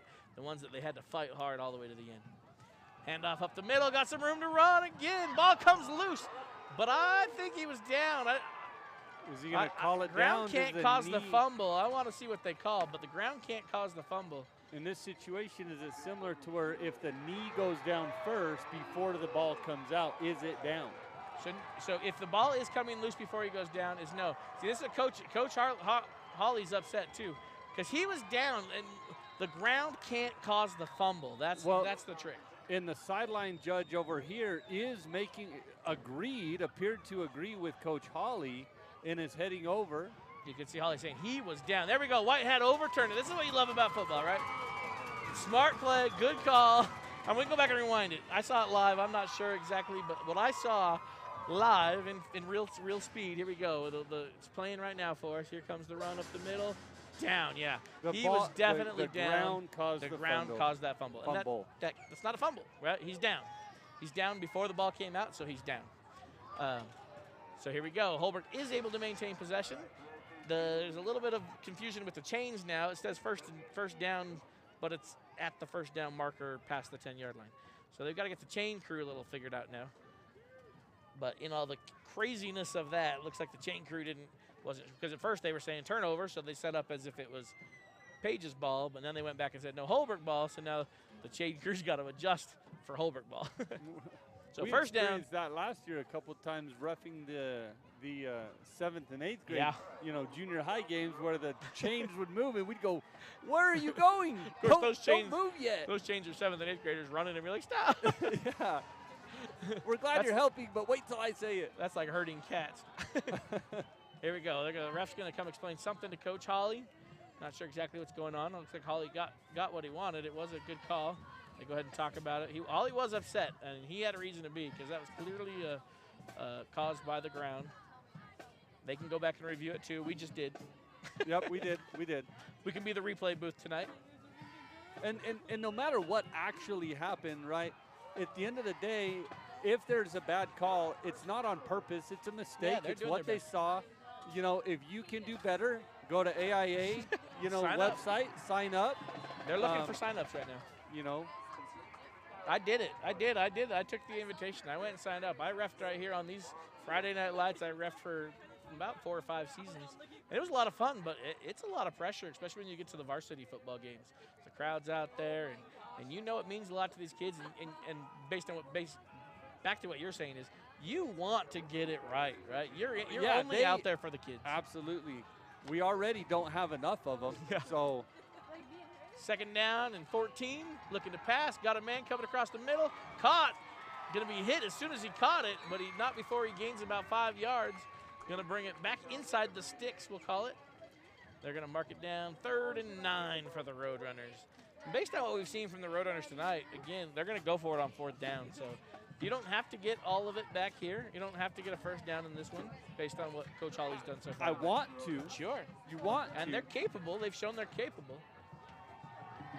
But stick to your game. Play your plan. Here you go. There's the snap. Looking to throw. There's a flag again. Got a man out in the flats. Got some room to run. He's going to be a first down and more. Going to be finally brought down right at the 35. But again, based on where that flag call that came out, I'm guessing illegal procedure. Probably bringing it back. Somebody needs to get some of these players some salt tablets. Yeah. They're cramping up out there, working a lot. Illegal procedure on Holbrook. And based on what he pointed, what I saw him that time, he pointed. And again, it's just not enough men on the line. Again, when you start to run these multiple wide receiver sets, you have to have. It's such a tricky lineup, right? You can't even cover up the wrong person But when you're looking over at the line judges and getting confirmation that you're good, they might not be getting confirmation. They're supposed to. He wants to talk about it, right? Which is good. He's going to explain to Coach Hawley what's happening. Let's try to read lips. Here we go. That's exactly what they're talking about, right? Like he's lined up there. He's lined up there. He's not allowed to line up here. The camera's not on it, but I'm giving you the translation. Almost like those Snickers commercials. Then what you're going to do is you're going to go over there. I'm telling you to stand there. And good job, Coach Holly. He's coaching up his player. He's taking the direction from the official, and he's telling his player, make sure you're lined up. But this is we're getting a confirmation. Are they going to force him to call a timeout here? Or is it's interesting that they're not. But you could always ask the official to explain it. He's not happy with the explanation, though. I'm not exactly sure what he explained. But again, what I suspected seems to be true. It's about not having enough men on the line of scrimmage. We've just had it more tonight than I've seen in the last at this level 4 years. You know, in junior high, it can happen every play. But yeah, definitely at the varsity level, you don't see it this often. So if we look right now, the far wide receiver is off, the inside guy is on, this guy's off, and this guy's on. So you have 1, 2, 3, 4 in the backfield. That's allowed. If they had any more than that, it would be illegal procedure. Oh, he had his man streaking to the middle, off the hands, just couldn't hang on to it. But well-placed ball, hit him in the hands, but that's sure hard to hang on to as you're completely outstretched. Yeah, and Marcus targeted a name that we haven't said very much tonight, which is Izzy Ramos. Yeah.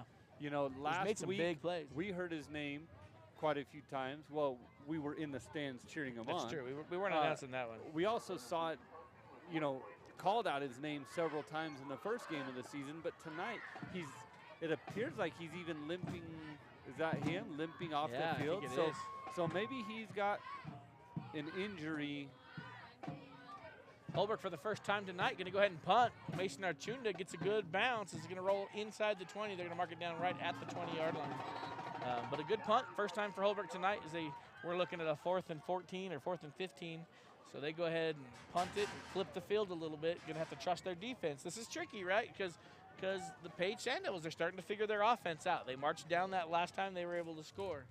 So Holbrook defense, this is going to be a moment of truth per se, right? You got to hold them here. If they march down and score and get the 2-point conversion, we're looking at a tie ball game in the 4th quarter. And it's tough to do a lot of coaching for your defense because 10 out of the 11 are still on the field playing offense. Yeah, they don't come off and be like, let's look at this and talk about this. Oh, we're going to have a timeout. He didn't like something lined up. There was something messed up in the backfield for the Sand Devils. So the quarterback smartly says, nope, we're going to talk about this. That's a heads-up, good heads-up play by that quarterback, understanding this is an important drive for the Sand Devils. They got a chance to march down here and tie. So with 1:13 to go, you do hate, in a close game, you hate to burn a timeout this early. You might need those coming late in the game, but it's also smart to give yourself the best possible scenario as you start this drive. You'd hate to, have somebody lined up at the wrong spot or not have the blocker lined up. It looked like there was somebody on the line that he wasn't happy with, and so they call that timeout. And we still have to remember tonight we're looking at 2-0 teams. Somebody's going to go home with their first loss. It's still early in the season. It's not the end of the world if you do lose, but you want to maintain the momentum. You don't want to be the team going out of here with that loss. So Absolutely. You're both fighting for that 3-0. And both teams have had pretty good blowout wins, and so this is one of the first games where it's going to be a fight, that extra energy into the 4th quarter. Who's able to dig deep right here? Who's able to tap into that extra summer practices you did, that extra hour you spent in the weight room? Who's not this is where that drinking pays soda off. at lunch every day? That's right. This is where that pays off. You tell the kids that, but you don't feel it till right here in this game as we get ready to go into the 4th quarter. On cue, the Holbrook defense, they show they want it as they step in and clog that hole. Going to drop him for no gain. Going to bring up 2nd and 10. That's 1. You got to do it 3 more times. But they definitely showed the fight there. And the Sand Devils are saying, hey, don't worry, that's only 1. We've got 3 more times. We've got 3 more times. We don't have to do it all right here in 1. You don't have to do it all at once. You also got to make sure you don't shoot yourself in the foot right here as they come out of this too. And that hurts you worse than anything. I'd rather lose fair and square on the field rather than shoot myself in the foot because of a penalty or a missed snap or maintain your composure. Yeah. So here we go. They're going to run out wishbone formation again. We've seen this many times tonight. Looking over the middle. Going to be intercepted by the Roadrunners. Going to bring it back to the original line of scrimmage. That's exactly what you want for your Holbrook defense. Showing that composure. Standing in there, patiently waits, jumps the route, and makes the Sand Devils pay as they try to do too much. Right there, as you said, tried to force that ball into a window that just wasn't there. And Holbrook defense steps up and makes the interception. It's the importance of running options. That play has been run a couple of times, and I believe was that Obrighter with the interception? I missed it. I'm not sure if it was Obrighter with the interception or not, but if it is, he knows how to read those plays. Yeah, he receives those routes sometimes. This time they're going to hand it to Obrighter, or not Obrighter, they're going to hand it to Daniel Montijo as he squeezes through a small hole, not a big hole there, but he's able to squeeze through it, going to pick up 3 yards. And again, in this side of the field, run that clock, and that's probably their last play of the quarter. They might try to hurry one more in. When you're up by this point, I don't know that you want to hurry it. They're going to hurry it. They're going to stay to their game, and this time he's going to get caught in the backfield. Oh, you hate to see that. It's going to bring up 3rd down. That's one of those where, easy to be the armchair quarterback. Kind of what I just said, you're up by 8, you have good field position, let that clock run, manage some clock right now. Now coming in to start the 4th quarter, you're looking at a long 3rd and 10. You got great field position. Don't get me wrong, you're in a good spot still. But if you would have just patiently waited, started that next quarter with a fresh plan, maybe you don't have the same. Easy to say what could have been. Easy to say what talk to the coach, get a breath. Yeah. Take your time. Let the clock run. Next one. But on the other side of that, if you pop one for a touchdown right there, you're the hero. So. Right. Because you hurried it up and caught him off guard. So, it's easy to second guess, but we don't know what would have been. But Holbrook, again, we're coming into the final quarter. We got a game on our hands here at Roadrunner Stadium. It's still a beautiful night, a little bit humid, but a beautiful night. 12 minutes left to go in the ball game. Holbrook leading by only 8. We're leading by a touchdown and a 2-point conversion. We've yet to see a kicker tonight, so I don't think that's going to be a factor in the game. It's going to come down to a score and a potential 2-point conversion. But Holbrook, with the ball, got 2 downs to get 10 yards. So can they convert on the first down, or will they turn it over and give Page the long field to try to go up and tie this thing as we start the fourth quarter, the final quarter of this battle? The energy here in this field, in the stands, coming from the cheerleaders dancing their hearts out, trying to get everybody up on their feet, yelling. The band doing a great job tonight. Everybody's involved, trying to send out a little bit of energy. That's right. Pick them up. 4th quarter. We're tired. To the Roadrunners. Here we go. There's the ready for play signal from the referee. Shotgun formation. Here we go. And here comes the snap. Oh, no. Great job by the Roadrunners. Looked like they held their ground with that hard count. Draws the Page Sand Devils across the line. Going to be an offsides. Going to give them 5 yards for free. So what was a 3rd and 8 now is going to look at a 3rd and 4. I guess it wasn't really 3rd and 8, 3rd and 9. 3rd and 3. We'll call it 3rd and 3. We've got a meeting there of the minds. I didn't see anybody jump. It looks like they're going to stand by. There they go. March it off. All right. I like it. That's a great discipline there by the Roadrunners late in this game to go with that hard count. Probably went on 2. They've probably been going on 1 all night. Come out of the quarter like we talked about. Hey, we talk about this for a second. Let's go hard on 2. Everybody stay still. Don't you dare move. And they probably said, Coach, I'm so tired. I'd love to just stand still for a moment. And they benefit from it greatly because now it's definitely much more manageable looking at 3rd down and 4 yards to go for a 1st down. And you're definitely in 4-down territory. There it is, right to the quarterback. He's going to keep it. Nice spin move. Still going to the outside. Got to the edge. Going to turn it upfield, run over another player. Dives for the pylon. Waiting for the signal. No signal yet. No signal. No signal. Holbrook's trying to say it. Coach is calling for it. They're going to say just short, looks like. That's all right. Great play call there. The cannon went off, so I think they called it a touchdown. Yeah, the fans here definitely called it a touchdown. Holly still got his hands in the TD formation, but they're not going to say. Can we get a replay on that one? We don't have the camera angle on that one anyway. In the NFL, they got the pylon cam. Can we get a pylon cam? Yeah, there you go. I don't know how they do that anyway. Some kind of wireless camera in there because the pylon still has to fly. Get a drone going up in It looked good to me. The ball, maybe his knee was down. There you go. It's hard to say, huh? So There we go. They're going to get another shot at it. Tries to get outside. Turns it up inside. This time dives forward. Once again, looking for the call. Touchdown. Touchdown. Roadrunners. I didn't see what number. That wasn't Montijo. Who was that on the carry? That was 30. Is that These numbers are impossible to see from this far away. 20-something, 30-something, 30? Definitely a touchdown by the Roadrunners. The road with the guy with the sleeve, the one that made the touchdown, he's the one that did it. He definitely did it. The great run, right?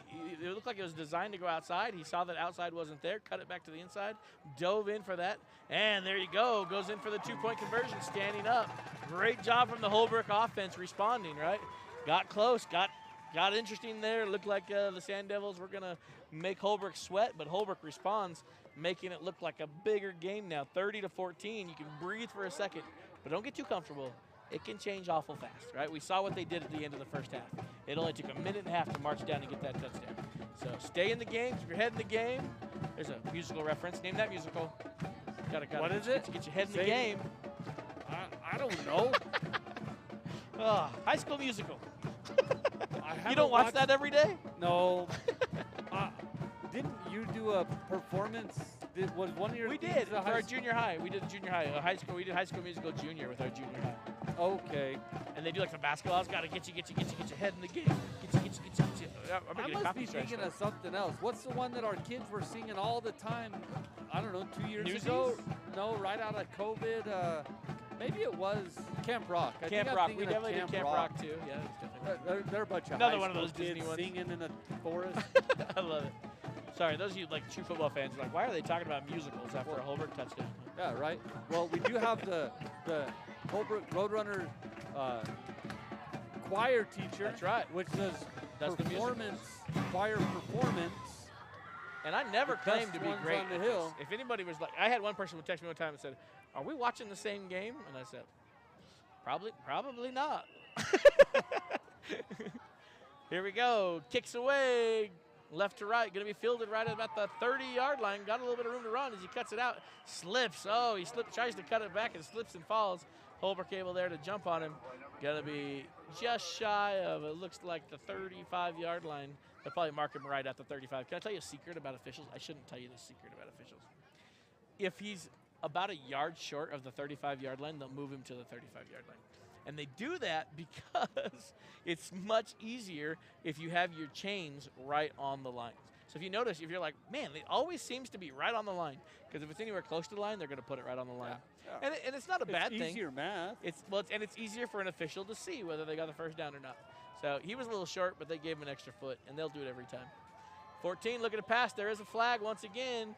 Line judge this time. He's going to be dropped for a loss, though. So if it's an illegal procedure, which it is in the area of illegal procedure, Holbrook will actually have the opportunity to decline it, say they don't want it, and which would be a smart play for Holbrook to do. You saw Holbrook coaches on the sideline saying, decline this, decline this, don't. Oh, they waved off the flag. He said, never mind, take that one back. So same result. Declined it for him. He declined it for him, yeah. So the result of the play is a the bug same. flew in my eye. I couldn't quite see. My glasses fell off. They fogged up. So going to bring up 2nd down and 15 for the Sand Devils. Like I said, it was literally the exact same result whether they waved it off or not, because Holbrook wasn't going to decline. Clock is rolling, dropping back, looking to pass, gets chased out of the pocket, going to throw to the right. Ooh, in trouble again. Had a Holbrook defender with a little bit better position, but it went high over both players' hands, and the Sand Devil jumps up a little bit limping, but he ain't going off. He says, "Now leave me, coach. I got this." If that's number 10, I don't know.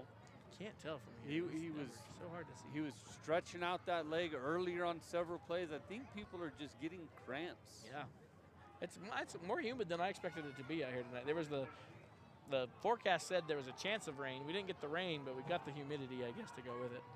3rd down and long, looking to throw again. I'm not sure anybody knew where they were supposed to be. That number 10, I think, might have been the intended receiver, but he folds over again. My leg can't do that. Can't turn that way, yeah. I know how that feels. So I'm like, I want to do that. I want to go where I'm supposed to go, but my body said no. I think he's going to have to come off, though.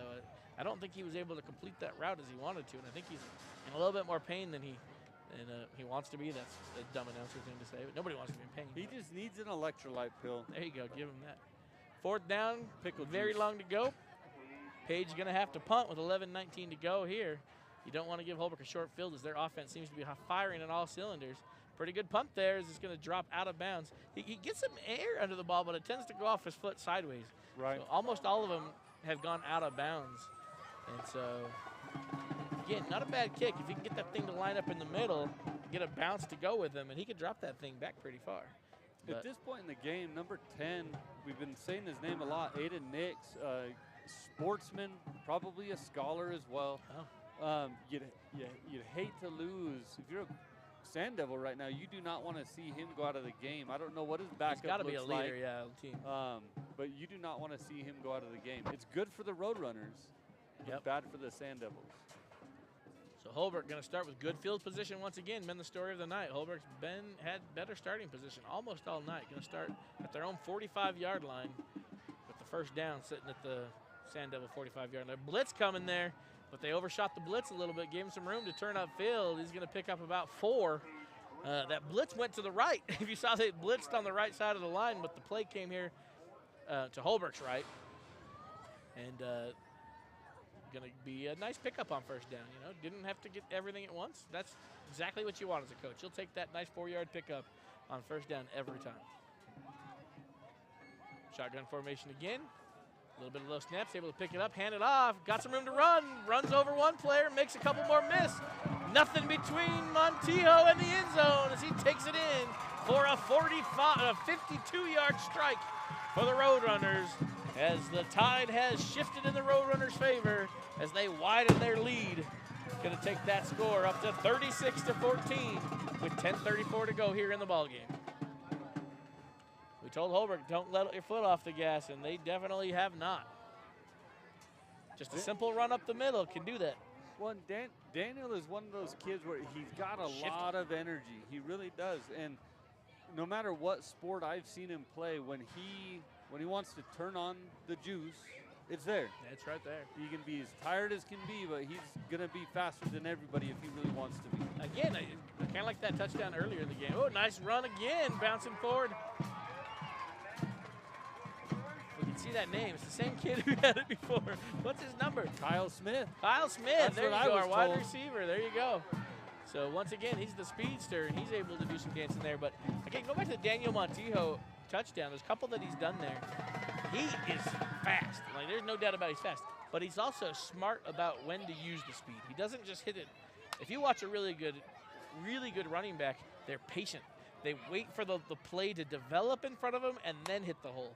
But if you just use your speed all the time, you're just going to run into somebody. You have to allow your guys to create that opportunity. Absolutely. You can't do it yourself. And that's a hard thing to train somebody. Like, they just want to go, and you're like, I promise you, you're going to go, but let the play develop and then go. And he's done that twice now for big touchdown runs. Lets that play, shifts through there, dances, just patiently gets behind those blockers and then finds the hole. Turns on those after jets, and they're not expecting it. They think you kind of lull them into the, oh, he's not going that fast. And then, boom, he's going that fast. Yeah. Kind of like a fighter jet as he comes flying through there. 10.2, 10.4. I should say like an electric car, right? Don't they go 0 to 60?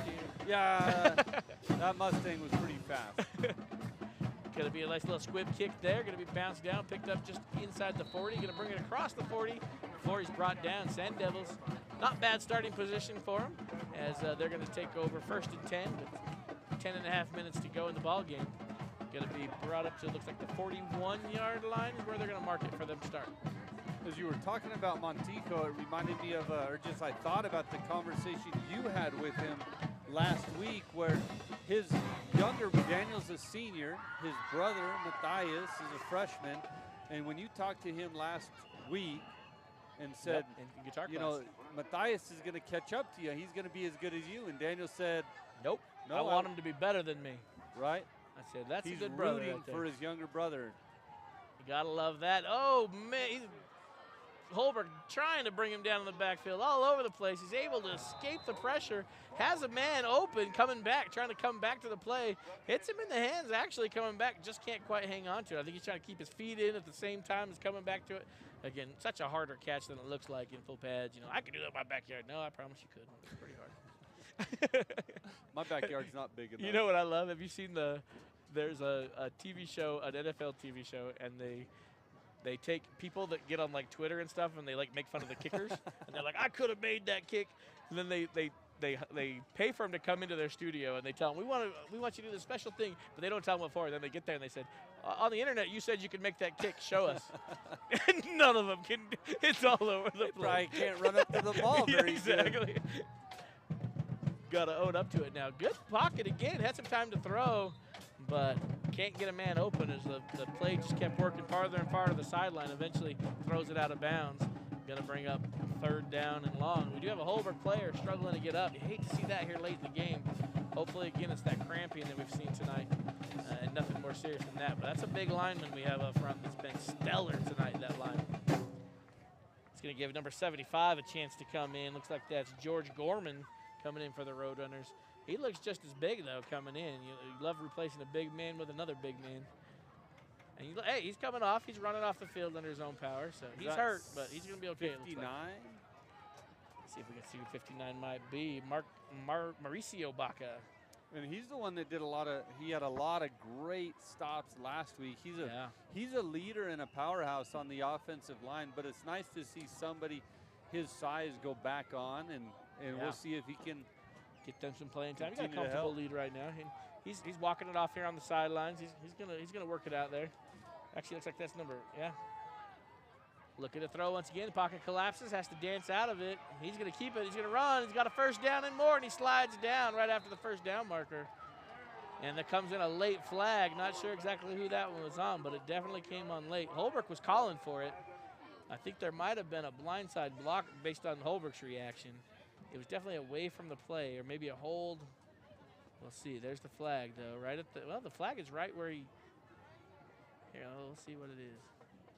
Personal foul on the defense. They're going to call it on Holbrook. I think they're going to say because he gave himself up and then Holbrook still hit him, that would be a personal foul. That's a tough one, right? You don't see a player at this level. Did he give himself up? Yeah, he went to the slide. He turned to slide. But you don't, honestly, at high school level football, quarterbacks usually don't give themselves up, right? You're never going to see Marcus Oberreiter go down and get a 1st down and give himself up. He's not going to do it.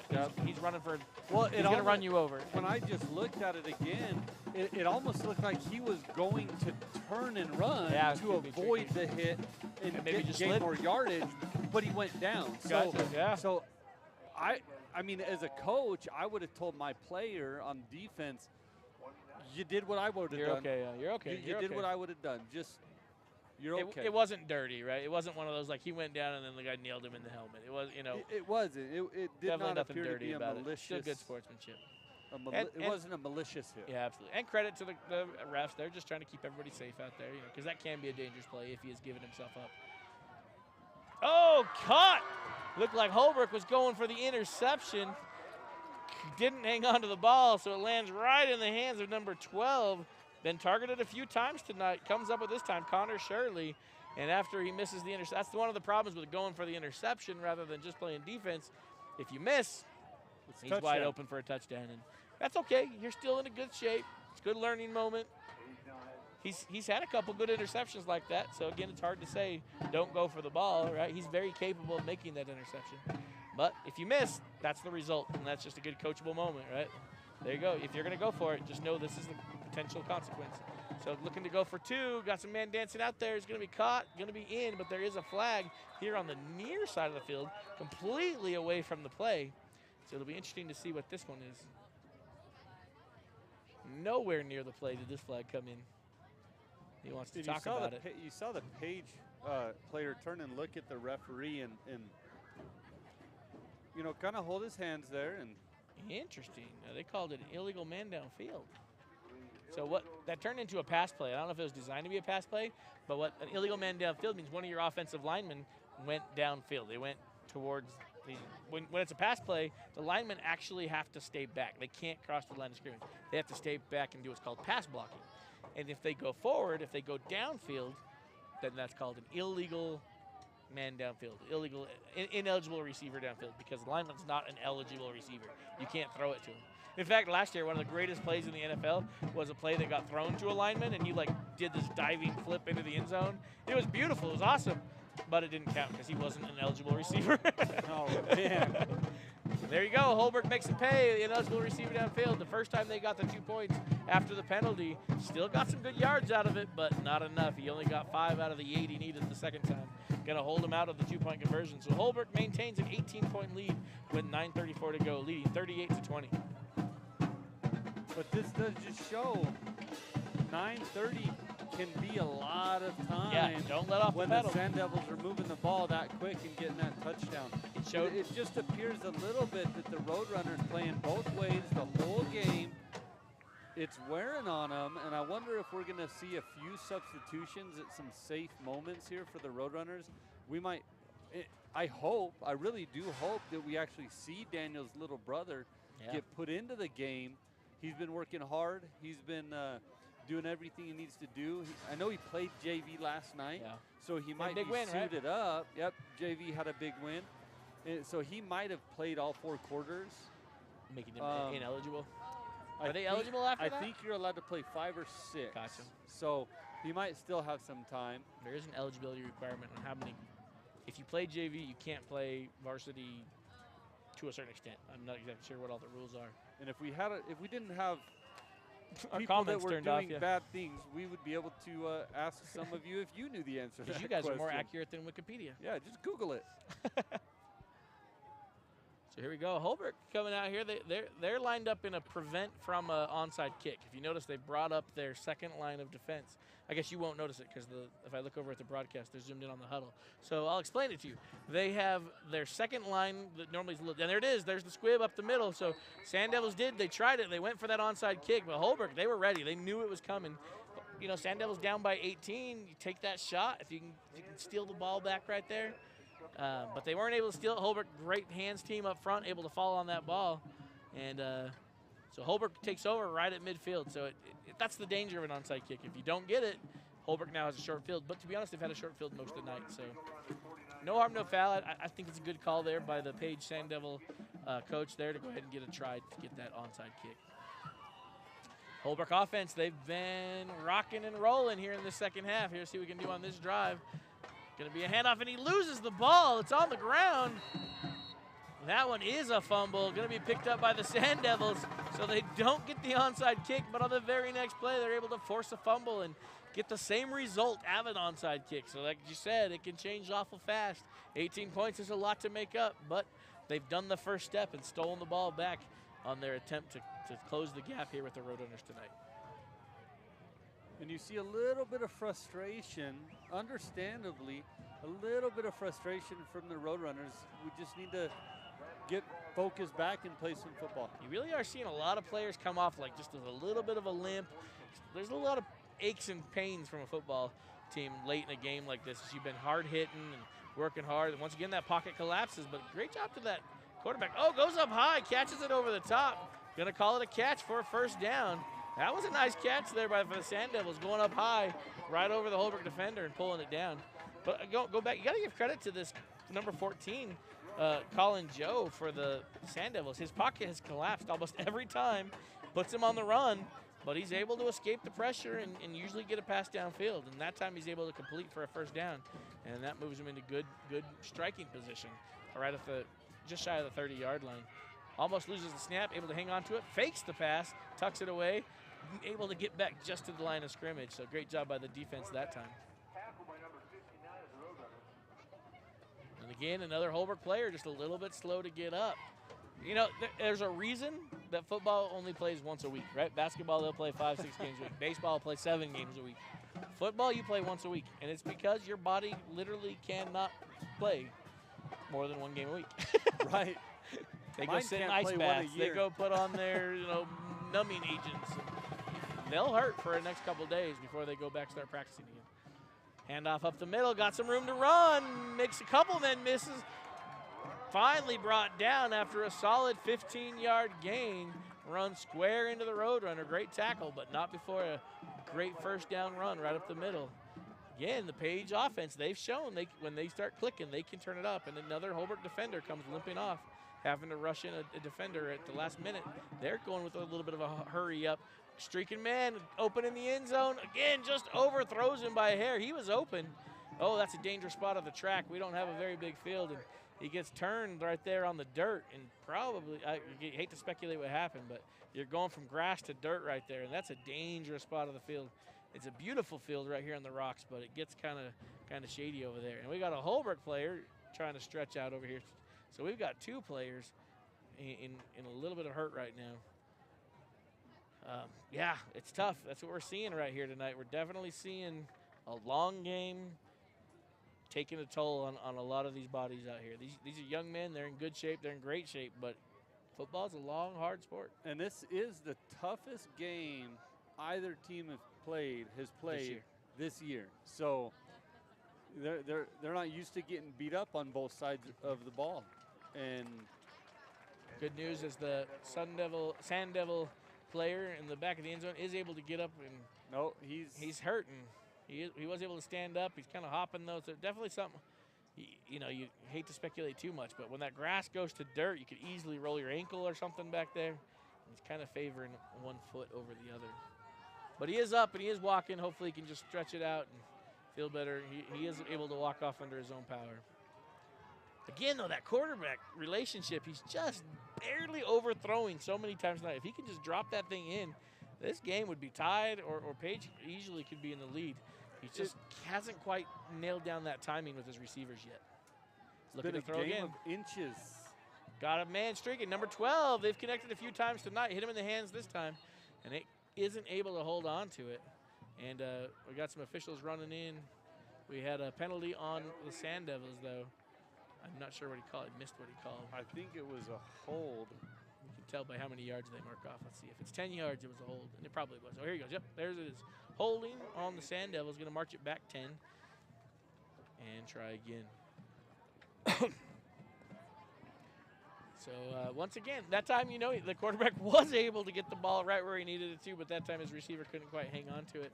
He was wide open. Again, maybe one of those trying to turn and go before he actually caught it.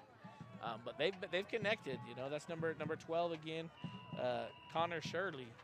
That was the intended receiver on that play. Holbrook looking like they're going to blitz. Drops back, only brings 4. Almost gets to the quarterback. Got a man wide open over the middle. Going to be caught and in for the touchdown. Number 4, Ashton Penrod for the Sand Devils. Takes it in, but we got a flag way back here. Oh, but it's on Holbrook. They're going to call it roughing the passer. So the touchdown will stand. Roughing the passer on somebody hit Colin Joe after he released it. That number 4, though. Again, we just got through talking about it. They're getting open. They're getting those routes. They're running pretty well. The quarterback just hasn't been able to connect, but he connected on that one for sure and made Holbrook pay. And that's going to close the gap. That's going to bring the score 26. They haven't updated the scoreboard yet, but that should move them to 26 to 38 pending the 2-point conversion. They're lined up. There's a little confusion as the referee is trying to signal some information to the booth.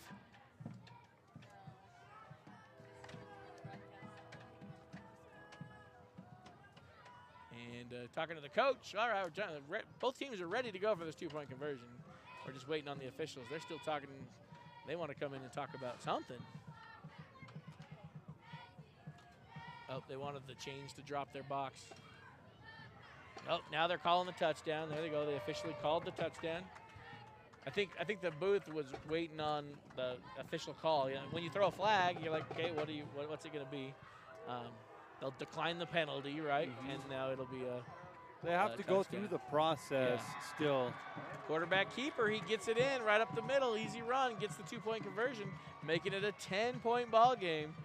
So again, they tried for that they tried for the onside kick, didn't get it, but immediately got the turnover on the very next play, and then marched down that 50 yards, and they convert on that touchdown. 8 minutes left is a long time. Holbrook still with a semi-comfortable. You hate to use the word comfortable. You know, it's still a 2-possession game. Yeah. 2-possession game. 8 minutes. Still a lot of time. Again, Holbrook's been this up-tempo team. This is where it gets tricky. Do you play your tempo? Do you keep that up-tempo, or do you slow it down and try to burn clock? If you don't, you're like, no, come with the one who brung you, right? Play your game. Don't play to win. Don't play to not lose. Or is playing to win controlling the clock. We'll see what they do. But again, Holbrook lining up as if they're going to be ready for an onside kick again. So what did they just call? Oh, roughing the passer. So now they're giving them. Oh, they're putting it on this play. Interesting. I didn't know you would do that because technically a roughing the passer is part of the play. It's not a dead ball foul. So maybe because it's a personal foul, they're going to attack it onto the end of this one. I don't know. That's an interesting one. I thought you would have had to have declined that one because it's not a dead ball penalty. But I'm not the official, so here we go. That's all right. Holbrook again, still showing what we talked about. They got that second line of defense up there. Page went ahead and spread out. They didn't do the same onside kick formation they did last time. Last time they came from that huddle formation immediately out there. Looks like they're going to go ahead and kick away this time. Nope, it's going to be a little kick up the middle. Holbrook falls on it. There is a flag on the play. It looks like one of the Page Sand Devils crossed that line just a little too early. So if you're Holbrook, do you take it where it stands, or do you make them march it back 5 yards and kick it again? It's going to be up to want Holbrook. the ball. You know they're going for the onside kick. I think I might just say declined as well and just say let's march it from right here. But we'll let the coach make those hard decisions. If the ball goes loose again, there's another opportunity for the Sand Devils to retrieve it. And there you go. You called it. Holbrook will decline that offsides penalty. So Holbrook will maintain possession of the ball. They'll start, still good field position, starting right there at the 30-yard line. And 1st and 10. Here we go. It's getting interesting. I like it. 8 minutes to go. Holbrook up by 10. Are you going to play offense or are you going to play defense by offense? What we need right now is a Jumbotron that says make some noise. Absolutely true. Here we go. Under center. There's the snap. Handoff. Same play he fumbled on last time, but this time he does not fumble it. He gets it forward. He's going to bring it back to the line of scrimmage. No gain, but the clock will start ticking. They are not huddling. They're still looking to the sideline, getting a call play brought in. Brought in from the sideline. They're going to call it out to the players. They all check their armbands, go right to the line. Okay, so they didn't hurry to the line, but they also didn't slow it down. They're not burning as much clock as possible here. Handoff. This time makes a man miss. Bounces back to the inside. Going to pick up about 5 yards on that one. That's what you want to see on 1st down, but you'll take it on 2nd down. Going to bring up a 3rd and manageable 5 yards for the Roadrunners. Again, though, keeping it on the ground, right? This is a burn in the clock thing. You start passing, incomplete, stops the clock. Run, clock keeps running. So we've burned 1 minute now. We're down to about 7 minutes to go here in the ball game. There's a snap, handoff again. This time he's caught in the backfield, chopped down, gets him by his feet, drops him right at the line of scrimmage. So great job there by the Sand Devils. Going to force that 4th down. You're deep in your own territory for the Roadrunners. Not deep, but you're well into your own territory. And the wind's picking up. It's like all the forces are coming together. The game's getting intense. The wind's picking up. It's an exciting one here at Roadrunner Stadium tonight. 4th down. What do you do, Coach? Looks like Coach Holly is going for it. He's putting the trust in his offense and your defense if you don't get it here. 4th down. Maybe they're going to try to draw him off sides. Hard count. That's exactly what they tried to do. They went with the hard count, didn't get him to jump, so Holbrook calls their first timeout of the 2nd half. So, yeah, not a bad idea to try to get him to jump. They're trying to get the clock to stop. They're like, it's a timeout. Holbrook there, the hometown, letting the clock run. Looks like the official's going to come and maybe have him correct it for him, though. He understands the importance of the clock right now as well. They're definitely talking about the clock. There we go, trying to call up to the booth. He's got the headset on, so he's going to go ahead and call it up to the booth, let him know what the clock should say as they talk about it. Okay, now you're coming out of a timeout. You got some room to talk about it. I understand the timeout in that situation. You just tried the hard count, tried to get him to jump. There you go. They went ahead and put 10 seconds back on the clock, 9 seconds back on the clock. Holbrook looking at a 4th down and 5, maybe a long 4. Timeout. You got some room to talk about it. I don't see a punt team coming on. Number 3 traditionally punts for the Roadrunners. He didn't come running in. You still got Montijo in there. You got Overrider at quarterback, senior, a lot of experience here. You're putting your trust in your offense. 4 wide receivers. Here's where you got that dangerous, right? This guy's not quite on the line. If he was on the other side, he probably would have called it for illegal procedure. Handoff up the middle. Lots of room to run. He's off to the races, and he is gone. Daniel Montijo, 4th down and 5, goes ahead for the 44-yard touchdown when they only needed 4. Daniel Montijo, if we talked about how fast he was, there was a perfect example. That time he didn't play the patience game. No. He went go, go, go, pass go, collect $200 and go again, and he was in for the touchdown. He was prepared to run through a wall There was at that nobody point in stopping time. I just have to go through. And I looked down the field and saw 0 flags. No flags. That's always important too. Where's So- flag? Where's flag? Did something happen? So, great job, Daniel. Great job, I know Daniel you can't hear me, Montijo. but I'm congratulating you. I'm giving you a high five on Monday. 2-point conversion, looks like it's caught in the backfield, but he's able to sneak away. He looks like he's going to be caught in the backfield, and all of a sudden does his chance spin and There able are to convert for 3 2. Sand Devils on the ground. They all ran into a Right pile now. right there. Yeah, they beat each other up trying to get that. And honestly, it looked like they had him tied up, but somehow he dances out of that. And one Sand Devil is squirming pretty hard. The other 2 were able to get up, but one is definitely in quite a bit of pain. So we'll let him be attended to. On Monday, I've got a question for Obrighter. I'm going to ask him how his, or ask him if his ballet lessons There you go. have been helping with those types of moves. Absolutely. You The say ballet is what football soft players feet, do. soft, light steps is what walked him into the end You zone. saw it right there. I love it. Man, what a, the adrenaline of football right there is. We set up that play, before that touchdown, and you're like, okay, you're the coach. It's 4th down. The other offense have shown they're able to strike. Their They've gone up defense the is middle holding. 4 times in a row, 3 times in a row. They've stopped you. 4th down. The defense, the pressure's on you. What do you do as coach, right? Do you punt? Who do you go with? It seems, afterwards, yeah, that was easy. I would have made that call. That's a hard call to make. Props to the Holbrook offensive coordinator there. I'm not sure who the offensive coordinator is for. We see who the coaching staff is. We've got a great coaching staff for Holbrook. They've been here for a few years. But yeah, props to the coaching staff making that hard decision, and then props to the offensive line. That was a hole. That was a hole he ran through. The only reason he was able to bust through so fast was because he had daylight open up in front of him.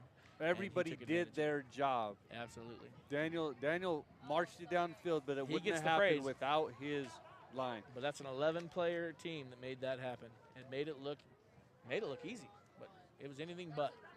So here we go. Holbrook jumps out to a 46-28 lead, 6:10 to go, and they get another chance to kick off. We've seen them kicking off many times tonight. Been a great game out here tonight. Hope you stuck with us and enjoyed the broadcast. As we still got 6 minutes to go. This game is anything but over if we've seen what's happened so far tonight. Ball sits down, going to be picked up, and room to run. There we go. Sand Devil showing again. It can quickly turn around as he gets to the edge and finally knocked out right at the 40-yard line as Holbrook defense comes back on the field. Again, the Holbrook defense didn't have a lot of time to rest after that big, long run. Big, long run is great and it's exciting, but it doesn't give your defense much time to rest either. But I don't know if anybody has time to rest when you're playing both ways, I guess. No. Who needs rest? You did see the last when the Sand Devils scored. Marcus Obrighter, he was taken out of defense for a little while. He came out, had his helmet off, cooling off a little bit, maybe taking a break so that he could come in with a fresh set of legs. Kind of what you said, right? To help out. You got to get him some rest. There we go. Holbrook defense finally able to get to the quarterback. Going to be dropped for a big sack. Going to drop him for about 10 yards, maybe 9. Call it a 9-yard sack. But he's been able to dance out of most of those, and Holbrook finally able to get home and bring him down. And he's walking off, got his hand on his back a little bit. He might have been shook up a little bit. He's going to call a timeout. Well, he hasn't been sacked all night. Yeah. He's not. He's not used to Hey, that. that didn't feel right. I'm supposed to get away from that. So that's another thing. Momentum is such a big thing, right? You had that big offensive touchdown, and now your defense is fired up too as they're able to finally get to the quarterback and make that big sack. 5:47 to go with the timeout. This is also the second timeout by the Sand Devils. So it's you kind of got a mountain in front of you to climb right now. Before we were a 10-point game a minute ago, and now we're looking at an 18-point game again. And it's a much harder mountain to climb with only 5:47 to go. Now one timeout. You're going to have a hard time controlling this clock. It can be done. Interception, touchdown, onside kick, touchdown. I've seen fumble, crazier things on the touchdown. internet. Right? And most of those are from broadcasts just like this. let's not be the next TikTok video because we lost it at the last second. Slow snap, able to scoop it up and just throw it away, but there's number 12, picks it up, makes one man miss, but number 2 hangs on, just grabs onto those legs and doesn't let go for anything, and is finally able to drop him. He's able to get back to about the original line of scrimmage. Well, it could even be short of that by a couple of yards. Going to bring up 3rd and 12 for the Sand Devils. Big shout out to number 6. I believe it's number 66. Again, Victor Size. He's been off with injured. He's back in. He comes 15 yards off or 10 yards off. The ball's up in the air, and once again, just a little bit too high. A game of inches. There's a flag in the backfield. The white hat is. Let's see what he calls. Could be holding, could be roughing the over passer. He wants to the talk to the coach. This is a ref that really likes to talk to his coaches, which could be a good thing, right? Like, let's talk about this. Let's make sure we're playing. You understand what's going on.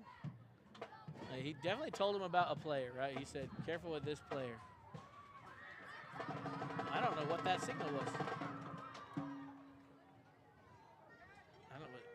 I do not know what signal he just gave to the booth.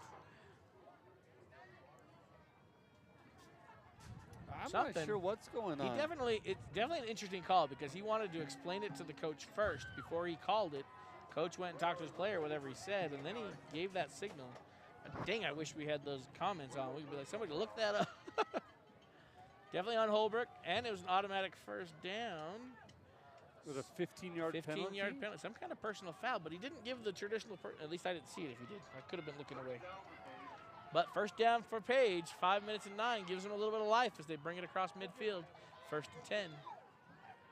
Looking to throw once again. Got a man coming down from the back. Once again, there's that flag in the backfield. There he is dancing away. He's not going to get sacked this time as he brings it out of bounds. Good job by Holbrook. Not hitting him as he dances out of bounds. He's going to pick up about 2, but it's coming back. We've got a hold this time on the Sand Devils. So all of that running was for naught as they're going to march it back 10 yards and call it 1st and 20. You saw Victor looking over at his coach going, Coach, I swear I didn't do anything. What I do, I didn't do anything. Not me this time. You know, and I've had Victor in class, and he's a nice kid. You don't always know what people are like on the football field, but he's a nice kid, and so I've got to believe that whatever he was doing, again, not malicious. Yeah. You know, Sand Devils haven't been malicious. Everybody's been playing a tough football game. Actually been really strong sportsmanship. I've been really impressed tonight by both sides of the ball. So that penalty was really bad because it's from the foul, so from where the hold happened. So it wasn't just a 10-yard penalty. It was 10 yards from the point of it happening. But a great connection there is number 12. He's been the main target, I think, tonight. Number 4 and number 12 have been the hot receivers tonight. 12's able to get back all they just lost on that penalty. So what was a 1st and 25 now comes to just a 2nd and 10. So great job there for the Sand Devils, getting a good 15-yard pickup there on that little pass and catch. Back to the original line of scrimmage.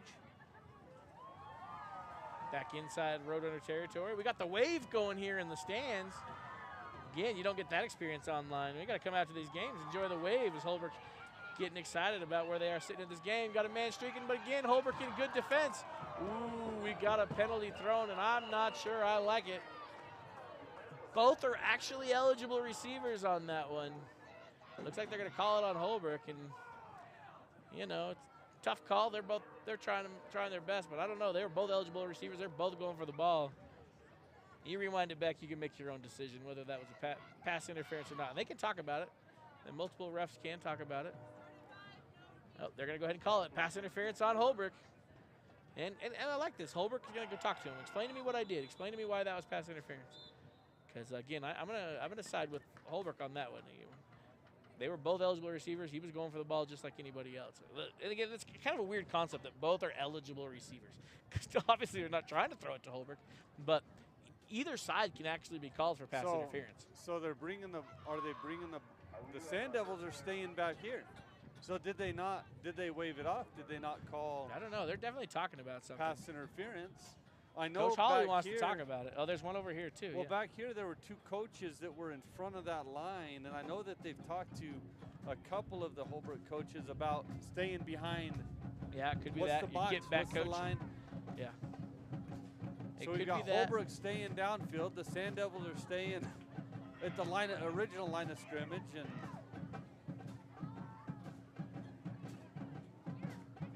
Yeah, I'm trying to sort it all out. There's been a lot of talk tonight, that's for sure. A lot of talking with these officials.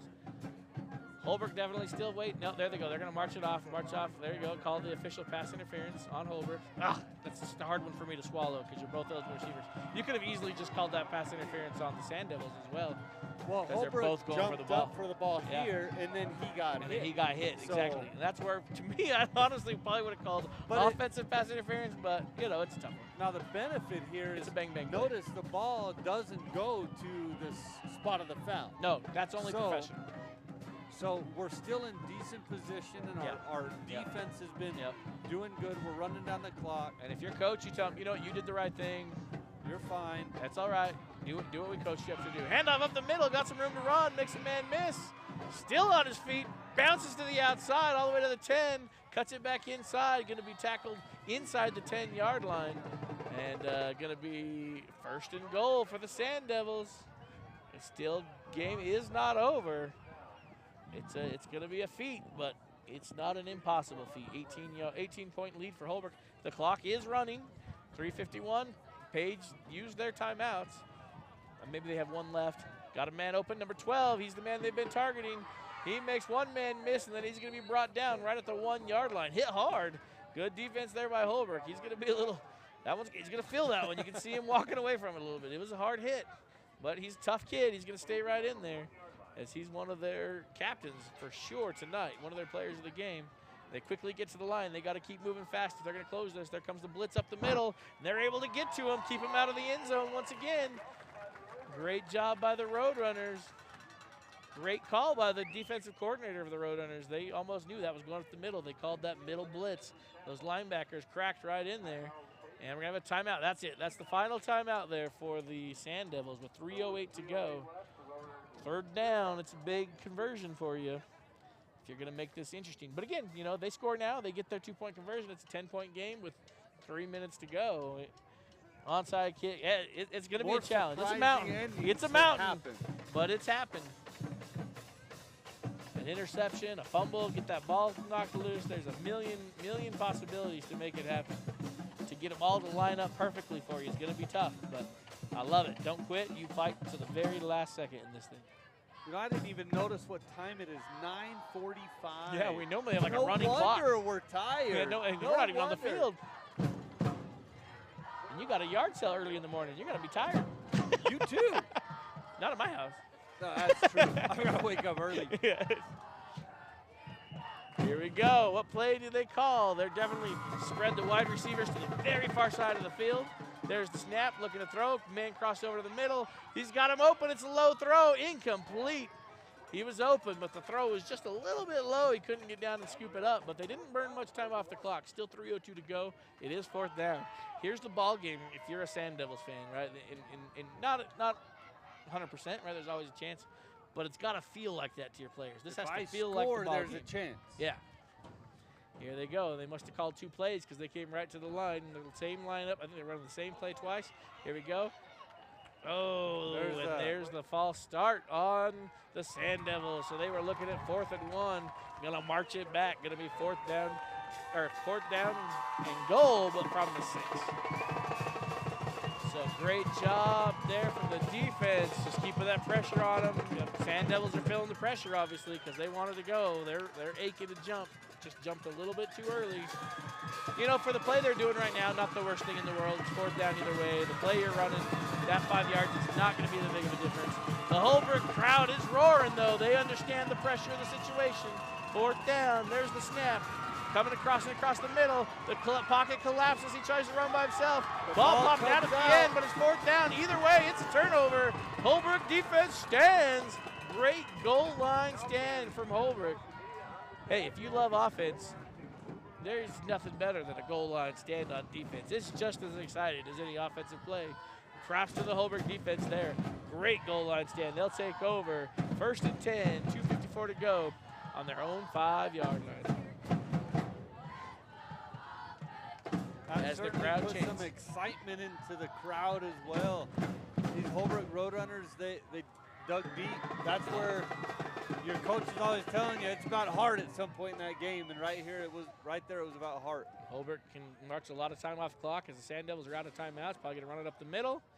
There you go. Get a couple yards, and now they'll just sit and wait. Now they'll just come back to their huddle. They'll slowly come to the line. They'll watch the back judge. They'll let him count them down to the last 5 seconds. 2:39 on the clock. They'll let this thing get under 2 minutes before they have to snap it again, probably.